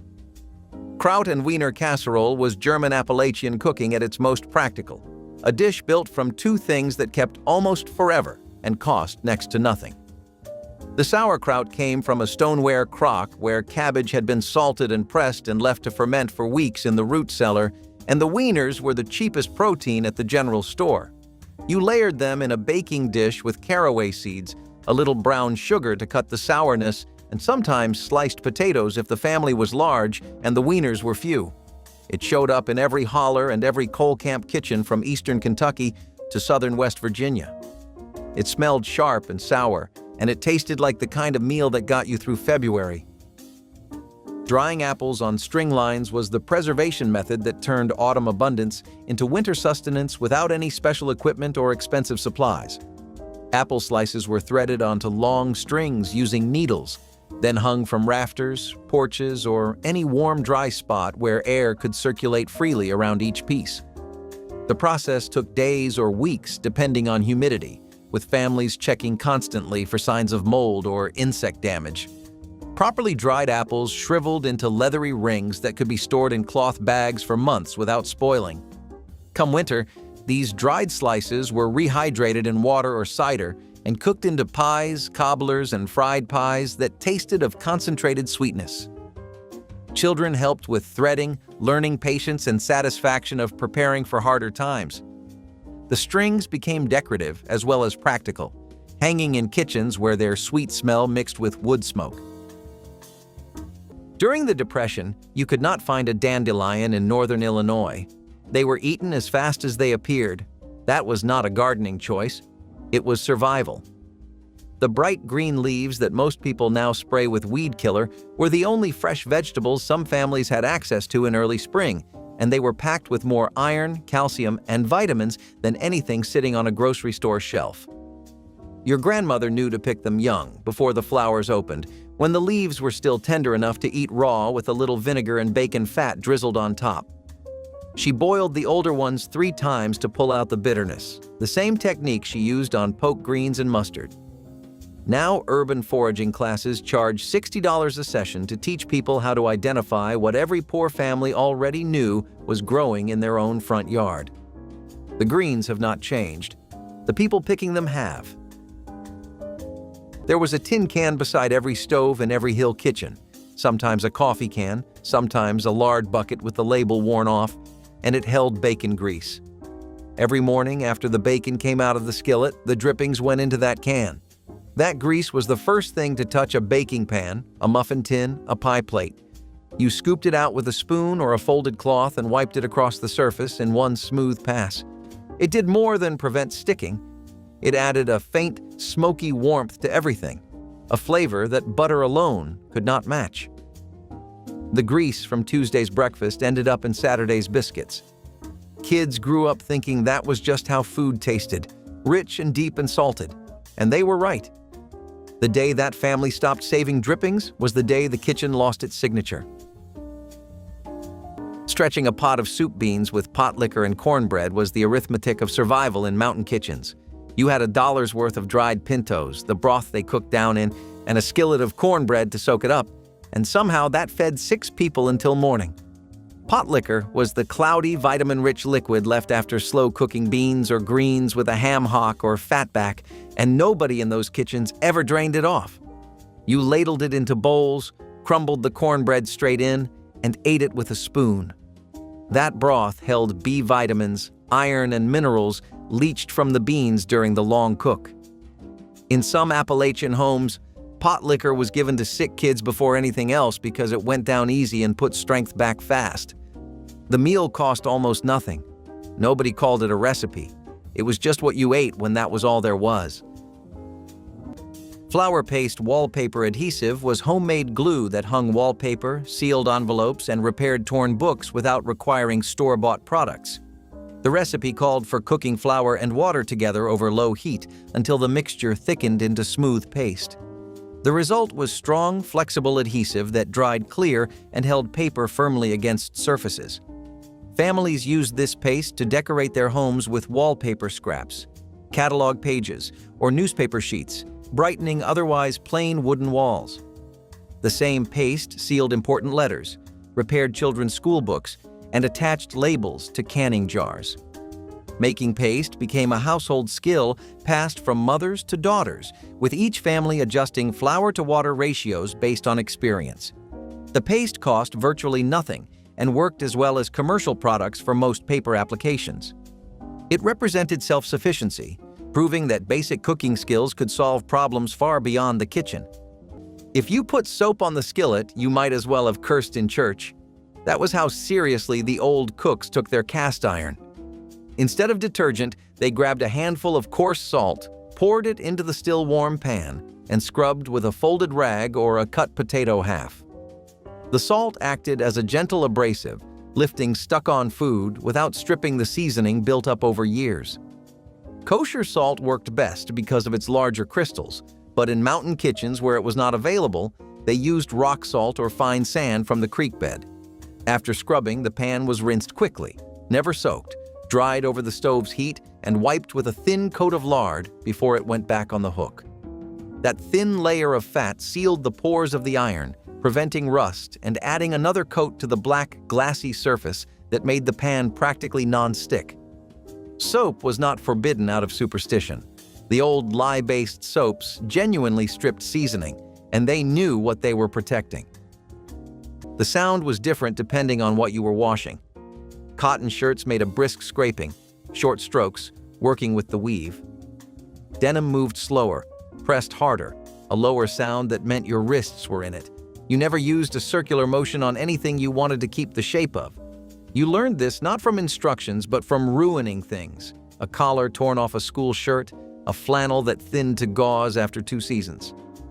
By the time you were trusted with the washboard alone, you already knew which section of the board she used for collars and which for knees, and how she shifted her weight on a heavy piece.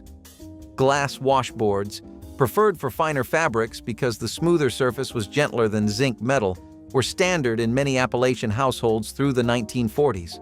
Nobody explained the difference between the glass and the zinc board. You watched long enough and then you simply knew, the way you knew which pot she used for beans and which she never touched for anything else. But before any of that washing began, every child already knew their part. In a hillbilly household, the naming of a task was the whole discipline. Before 8, you were on sweeping and slop emptying. By 10, water hauling and dish drying. 12 meant you could be trusted with ironing the flat pieces, pillowcases, flour sack towels, aprons. By 14, a girl was expected to manage a full wash day without being watched. There was no chart on the wall, no reward for completion. The task was yours because the house required it. Mothers assigned chores the way they assign names, permanently as a fact of the household. Boys took wood splitting, ash carrying, and the animals before school. Girls took the indoor work. Nobody argued the division. It was the air they breathed. The children who grew up inside that system carry something most of us never got: a bone-deep understanding that a clean house is not a weekend project but a daily practice, handled by whoever is old enough to hold the broom. Most of those children are old women now, or gone. Every kitchen in the mountains kept a jar of bacon grease next to the stove, and if you grew up in one of those houses, you already know the rules. You never poured it out. You never let it burn. You strained it through cheesecloth or an old piece of flour sack into a tin can or a crockery jar, and it sat there, warm, golden, ready, beside the salt and the cast iron. That jar was the starting point for nearly everything: cornbread, fried potatoes, wilted greens, gravy, even popcorn on a Saturday night. Store-bought oil cost money nobody had, but the grease came free with breakfast every single morning. One strip of bacon produced enough fat to fry an egg and season a skillet. A month's worth could carry a household through the lean stretches between hog-killing seasons. Your grandmother never called it recycling. She called it common sense. The jar is gone from most kitchens now, and she would not understand why. Water glass egg preservation allowed families to store eggs for months without refrigeration by submerging them in sodium silicate solution that sealed the porous shells completely. This technique, passed through generations of mountain women, kept eggs fresh from spring laying season through winter scarcity when hens stopped producing. Modern food scientists confirm that water glass creates an airtight barrier preventing bacterial contamination and moisture loss while maintaining quality for 6 months or longer. The eggs emerged from their mineral bath looking identical to fresh ones, with yolks standing high and whites holding firm. Commercial facilities now use similar principles, but the chemistry remains what farm wives discovered through necessity. Families practicing this technique never faced winter without eggs for baking or breakfast. The method required no refrigeration, no special equipment beyond a crock, and no ongoing attention. Red-eye gravy required exactly 2 things: country ham and black coffee, the stronger the better. You fried the ham, pulled it out, poured a cup of dark coffee over the hot drippings, and scraped the browned bits loose as it hissed. 3 minutes. Done. Some people in Appalachia called it red sop, and the name came from the reddish ring the coffee and fat left at the skillet's edge, darker on the outside, lighter in the center, like an eye. Country ham had been a staple in Virginia and the Mountain South since colonial times, and the tradition of deglazing ham drippings with coffee likely came from Scots-Irish settlers who wasted nothing and never saw a reason to change. You poured it over grits or biscuits, and the bitterness of the coffee cut the salt and fat in a way that shouldn't have worked, but absolutely did. But the quick suppers didn't end with ham. Beneath all that smoky pork lay a whole world of mountain resourcefulness, where garden scraps and foraged food and vegetables nobody else wanted carried as much weight as any cut of meat. Sound came first, a sharp hiss when hot bacon grease hit raw greens, and then the smell of vinegar rising in a cloud of steam that filled the kitchen before the plate reached the table. Kilt lettuce, sometimes called killed lettuce, was the Appalachian way of turning raw leaf lettuce into something warm and wilted and dressed all at once. You picked the lettuce fresh from the garden, leaf lettuce, never iceberg, piled it in a bowl, and poured a hot dressing of bacon grease, apple cider vinegar, and a pinch of sugar directly over the raw leaves. The heat wilted them instantly, and you ate it before it cooled, because kilt lettuce that sat too long turned limp and sad. The window between too small and too bitter lasted only a few weeks. You didn't need a calendar. The lettuce told you when it was ready. Scalloped corn came together in a mixing bowl with the kind of ingredients that never needed a recipe card. Whole kernel corn drained and saved, cream-style corn from the can, eggs cracked in one-handed evaporated milk, and a sleeve of saltine crackers crushed by fist inside the bag. In parts of Ohio and the rural Midwest, Swiss cheese got folded in. a tradition that likely came from the Amish communities who sold their cheese at local markets for almost nothing. The casserole baked at 325 until it set like a custard in the center and turned golden at the edges. You tested it the same way you tested cornbread, a bump of the pan, watching to see if the middle still shook. Your grandmother made this for Thanksgiving and Christmas without fail, and the dish came to the table in the same ceramic baking pan every single year. She never wrote the recipe down because she never needed to. After she was gone, 3 different cousins tried to make it from memory. None of them got it right. Greasing cast iron with fatback was the secret behind every properly seasoned skillet in rural Appalachian kitchens across the Mountain South. Fatback, the thick layer of fat from a hog's back, was rubbed across cast iron cookware while still warm, creating a protective coating that prevented rust and built the non-stick surface that made mountain cooking possible. Women saved every scrap specifically for this purpose, keeping pieces wrapped in cloth near the stove where they stayed soft and ready to use. The process was repeated after every use, building layers of seasoning that turned cheap cast iron into family heirlooms passed through generations. A well-seasoned skillet required no additional oil for frying and released food effortlessly. Children learned this ritual by watching mothers perform it hundreds of times before being trusted with precious cookware. This simple trick transformed basic equipment into tools that lasted lifetimes and cooked food with unmatched quality. Nobody bought a cast iron skillet. You inherited one. It came to you black and smooth from decades of lard and heat, seasoned by every meal your mother and her mother cooked before you, and the first rule was that you never, not once, let soap touch that surface. You wiped it clean with salt and a rag while it was still warm. You dried it over the flame. You rubbed it with a thin coat of grease before you put it away. The skillet remembered every pork chop, every batch of cornbread, every egg fried in bacon fat at 5 in the morning before the men left for the mine. Those skillets outlived the women who used them. Now companies sell new cast iron for $200 and call it heritage cookware. They write instructions on how to season it, as if the knowledge could come from a pamphlet instead of standing next to someone who never needed one. Your grandmother did not just pour cornbread batter into a cold skillet. She put that cast iron in the oven first, empty, greased with nothing but a slick of bacon drippings, and let it get screaming hot while she mixed the batter. When she poured that wet cornmeal mixture into the pan, you heard it. That sizzle was the whole trick. The batter hit the hot iron and immediately formed a crust, golden, crisp, almost like a shell, while the inside stayed soft and tender. Without that preheat, cornbread sat flat with no character. With it, the edges pulled away with a crunch that could fill a quiet kitchen. This was standard across Appalachia and the Deep South from at least the 1930s, when cast iron was the only pan most families owned. A hardware trade guide from 1934 listed the hot skillet method as the only proper way. The pan had to be so hot that the grease inside was shimmering before the batter ever touched it. You preheated the iron or you did not make cornbread. Saving bacon grease in a jar by the stove was the single most useful habit in any country kitchen, and the women who did it never thought of it as a trick. It was just how you cooked. Every morning after breakfast, the grease went through a small strainer into a tin can or mason jar that sat right next to the burners, warm and ready.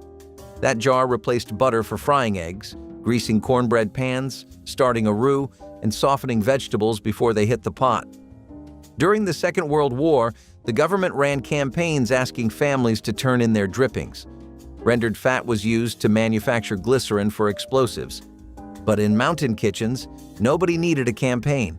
They had been saving every drop since before anyone could remember, because throwing away good grease was the same as throwing away money. Most kitchens today do not even own a grease jar. The trick did not disappear because it stopped working. Kerosene stain remover was a powerful cleaning solution that lifted grease, oil, and stubborn marks from fabric when commercial products were unavailable or unaffordable. Families kept kerosene on hand for lamps and heaters, discovering its secondary use as a remarkably effective degreaser. Small amounts dabbed onto stained fabric would dissolve grease and oil that water couldn't touch, lifting marks from work clothes and kitchen linens. The technique required careful application and thorough washing afterward to remove the kerosene smell, but the results justified the extra effort. Mechanics and farmers especially valued this hack, knowing their heavily soiled work clothes could be salvaged rather than discarded. Women shared the technique at quilting bees and church gatherings, spreading practical knowledge through community networks. The kerosene cost nothing extra since families already stocked it, making this hack purely about creative repurposing of existing resources. The first frost came fast in the mountains, sometimes overnight without warning, and whatever was still hanging green on the vine had to come inside or die. The trick was newspaper. You picked every green tomato left on the plant, wrapped each one individually in a single sheet of newsprint, and laid them in a single layer inside a cardboard box stored in a cool, dark room. The paper trapped the ethylene gas each tomato naturally released as it ripened, creating a tiny greenhouse around each fruit that slowly turned it from green to red over the course of 2 to 6 weeks. You checked them every few days, pulled out the ripe ones, and let the rest keep going. A family that pulled 50 green tomatoes off the vine in October could still be eating ripe ones at Thanksgiving if they wrapped them right. The newspaper did what the vanishing sun could not. It gave the tomato time, and time was all it needed. What the third tub held was an optical illusion. Laundry bluing had been in American homes since before the Civil War, and Mrs. Stewart's concentrated liquid bluing, first sold in Minneapolis on July 30, 1883, was still on laundry shelves a century later because it worked in a way nothing else replicated.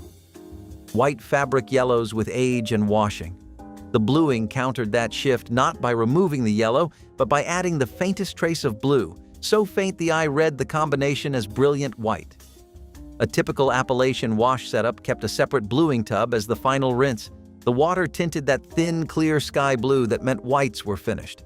Too much bluing turned the sheets faintly lavender, and you heard about it. The right amount was a few drops in a full tub of cold water, barely visible, just present.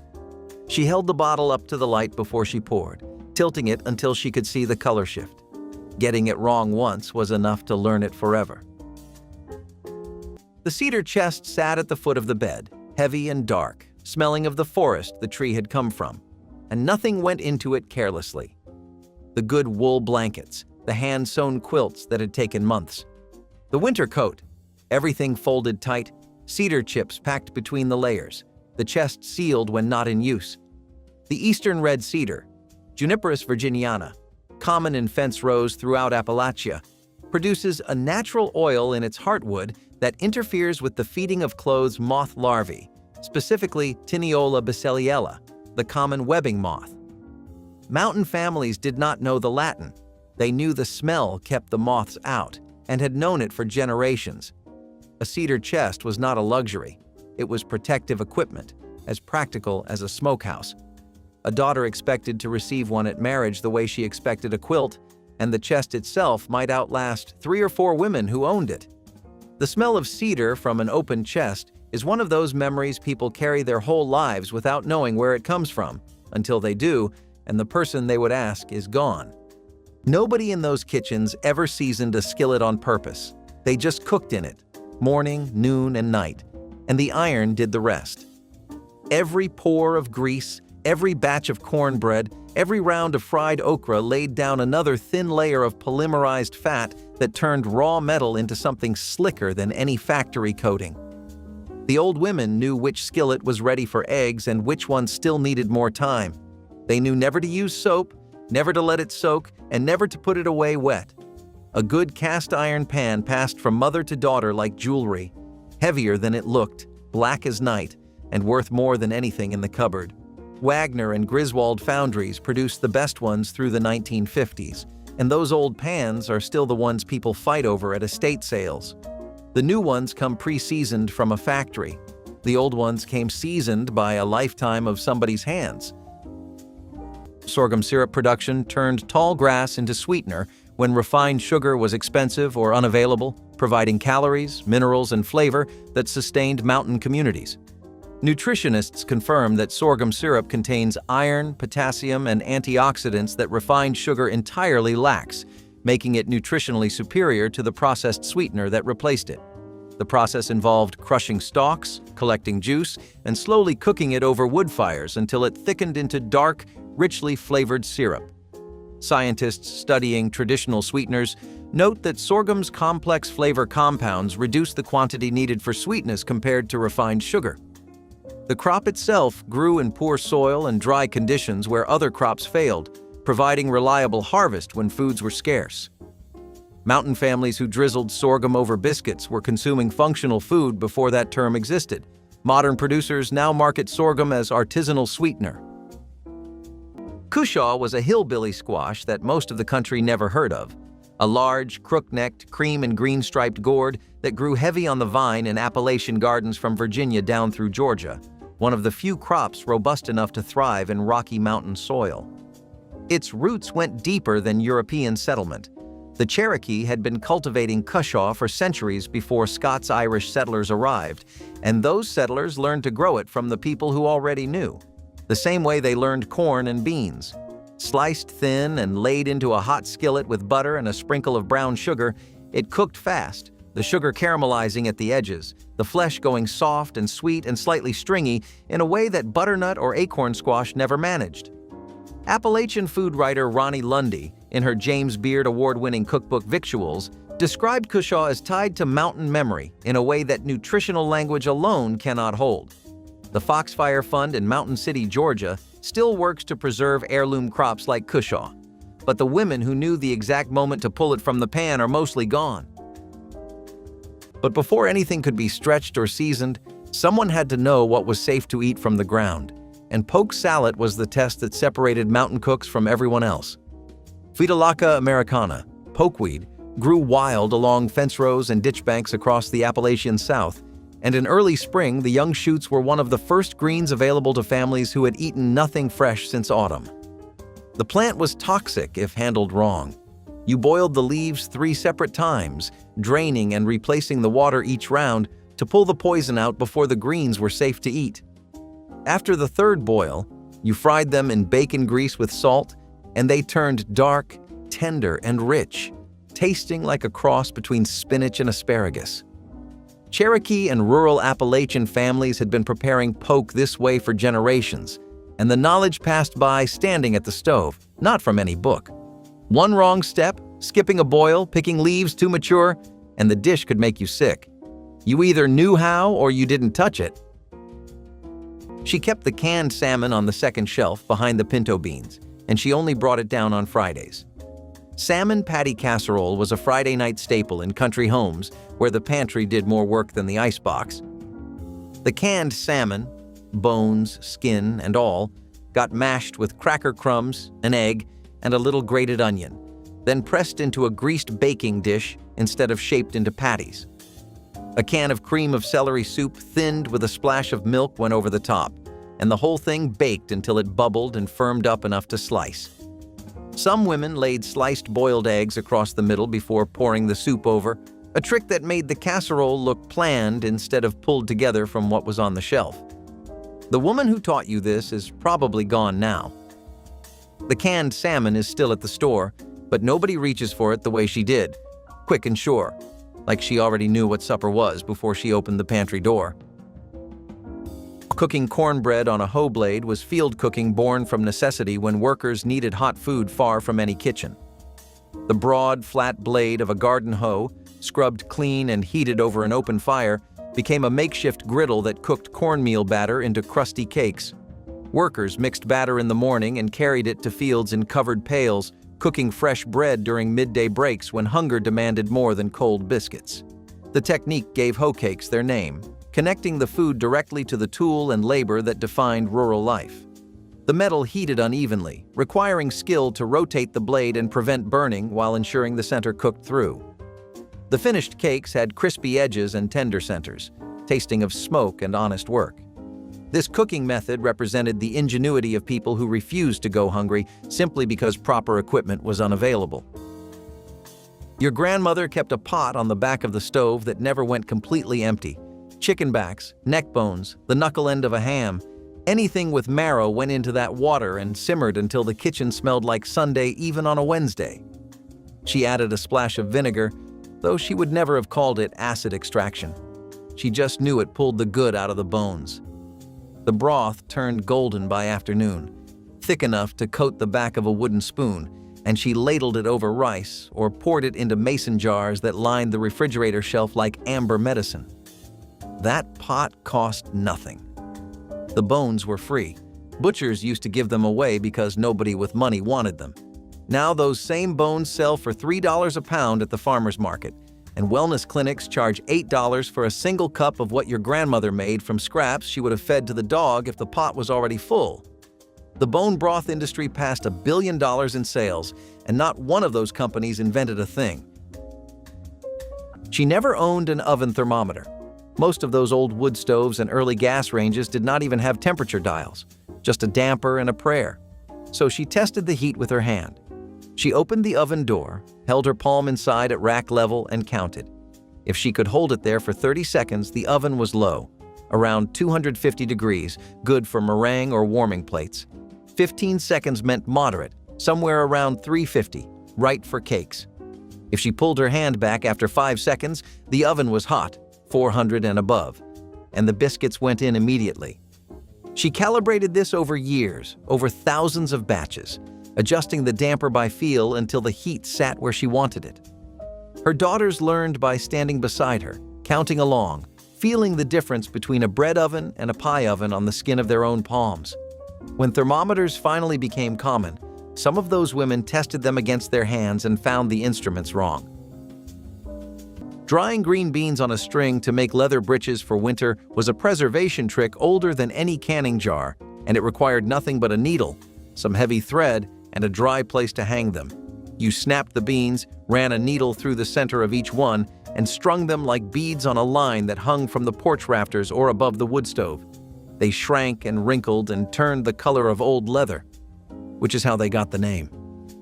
When winter came and the garden was frozen under, you soaked a handful overnight, then cooked them long and slow with a piece of salt pork until they were tender and rich with a concentrated flavor that fresh beans never matched. The Cherokee taught early settlers this method, and Appalachian families kept it going for generations. You did not need a pressure canner or a freezer. You needed string, patience, and a grandmother who showed you how tight to pull the knot. Newspaper window insulation was the original weatherproofing solution that mountain families relied on when cold winds whistled through drafty cabins. Families collected old newspapers throughout the year, saving them specifically for winter when temperatures plummeted and heating fuel was precious. The technique involved wetting the newspaper slightly, then pressing it firmly against window glass where it would dry and adhere, creating a barrier against cold air. Some families layered multiple sheets, building up thickness that trapped air pockets and reduced heat loss dramatically. The newspaper could be peeled away come spring without damaging the glass, and the cost was absolutely nothing since papers were subscribed to or scavenged from town. Children often helped with this annual ritual, learning early that comfort didn't require spending money when clever thinking was available. The yellowed papers gave windows a peculiar tint, but nobody minded when the alternative was shivering through January nights. Nothing ever went stale in those kitchens, it just changed jobs. A loaf of bread that had gone hard by Tuesday was crumbled into milk and eggs by Wednesday morning and baked into bread pudding with a pour of vanilla and a handful of raisins. If it was too far gone for pudding, it got torn into pieces for stuffing, soaked in broth and sage and packed inside a bird or a pork loin. Crusts were dried in the oven, crushed with a rolling pin, and stored in a jar as breadcrumbs for coating fried tomatoes or thickening soup. In Italian and German immigrant kitchens across the rural South, stale bread became ribollita or semmelknödel, dishes built entirely around the idea that old bread was not trash but raw material. The French had a word for it too. They called it pain perdu, lost bread, which tells you everything about how they felt when a crumb went to waste. In a country kitchen, bread was never lost. It was just waiting for its next life. Saturday afternoons, she made the starch. Not from a can, from a cup of wheat flour stirred into cold water until smooth, then drizzled slowly into a pot of boiling water and stirred until it thickened to the consistency of thin gravy. It cost nothing because flour was already in the kitchen, and it worked on cotton collars and church blouses as well as anything that ever came in commercial packaging. The trick was concentration. Too thick, and the iron dragged and scorched. Too thin, and the collar wilted before noon. She knew it by how the liquid fell off the spoon. The garment was dipped, wrung out gently, hung to dry part way, then ironed while still slightly damp, the only way the starch set properly and held through a full day. Appalachian women had been making wheat starch this way since before the Civil War, and the practice held in mountain households well into the 1960s, where commercial spray starch wasn't worth the expense. What the store eventually sold in a blue aerosol can, she made in a pot in 20 minutes. Hog killing day in late November was many things: cold work, the hard business of provisioning a family for winter. But it was also soap day, because the fat nobody wanted to eat became the fat that cleaned everything. The scraps of lard trimmed from around the organs, the leaf fat from the kidneys, all of it went into the soap pot along with the lye water leaching through hardwood ash for weeks. The lye was tested the old way: drop a raw egg into the hopper drip, and if it floated with a quarter-sized spot above the surface, the lye was strong enough. Too weak, and the soap stayed soft and useless. The resulting bar, yellowish, hard once cured, carrying a slightly sour smell, served as laundry soap, dish soap, floor soap, and skin soap all at once. Linda Stewart of the Great Smoky Mountains, who has made soap by the traditional Cades Cove settlers' method for more than 15 years, describes it as effective on eczema, poison ivy, insect bites, and dirty laundry alike. Nothing in those mountains was wasted. The hog fed the family, and the fat of the hog cleaned the house. Wood cost labor, and labor cost time, so every fire had to justify itself. The Dutch oven answered that equation better than anything else in the kitchen. One heavy pot, one fire, one meal, meat on the bottom, root vegetables in the middle, dumplings dropped on top in the last 30 minutes. The cast iron held heat so evenly that nothing scorched if you set the damper right, and the tight lid trapped steam that basted the meat while the broth built below. By the time the pot came off the stove, you had protein, starch, vegetables, and gravy, all from a single vessel on a single flame. Some women started it before dawn and let it cook through the morning while they worked the garden. The broth at the bottom was thick with rendered fat and vegetable starch, and it carried forward into the next day as soup or gravy. One fire, one pot, one cleaning. Lacto-fermentation in stoneware crocks was how mountain families preserved vegetables through long winters without refrigeration, using salt, water, and thyme to transform cabbage into sauerkraut and cucumbers into pickles. Scientists now understand this process cultivates beneficial bacteria, lactobacillus strains that modern probiotic supplements attempt to replicate. The fermentation creates lactic acid, preserving food naturally while producing vitamins and compounds supporting gut health. Research confirms that traditional fermented vegetables contain bacterial diversity commercial probiotics cannot match. Mountain families who ate sauerkraut with every winter meal, who drank pickle brine for stomach troubles, were practicing preventive medicine. The cool root cellars where crocks sat bubbling provided perfect fermentation temperatures that modern enthusiasts carefully monitor with thermometers. What seemed like primitive preservation was actually sophisticated biotechnology. Fatback had no glamour. It was the part of the hog nobody else wanted. Pure white fat salted and stored in a crock. But in Appalachian kitchens from the 1930s through the 1960s, it was the engine of every meal. You sliced it thin, laid it in a cold skillet, and let it render slow. By the time the slices went brown and rigid at the edges, the pan was full of clear golden fat worth more than the meat itself. The crackling slices got eaten, salty, crunchy, intensely porky, but the drippings went into a jar by the stove that was never empty if the family was doing all right. A half-pound of fatback cost a few cents at the company store in coal towns across West Virginia and eastern Kentucky, and it seasoned every pot of beans, every skillet of greens, every pan of cornbread for a month. You didn't measure. You poured until the color looked right, and if you had to ask what that meant, you hadn't spent enough time watching. The jar by the stove was the first thing to disappear when the next generation moved to town. The stove knew. The person who taught you how to read it is gone, but the recipes aren't? Drop your favorite below.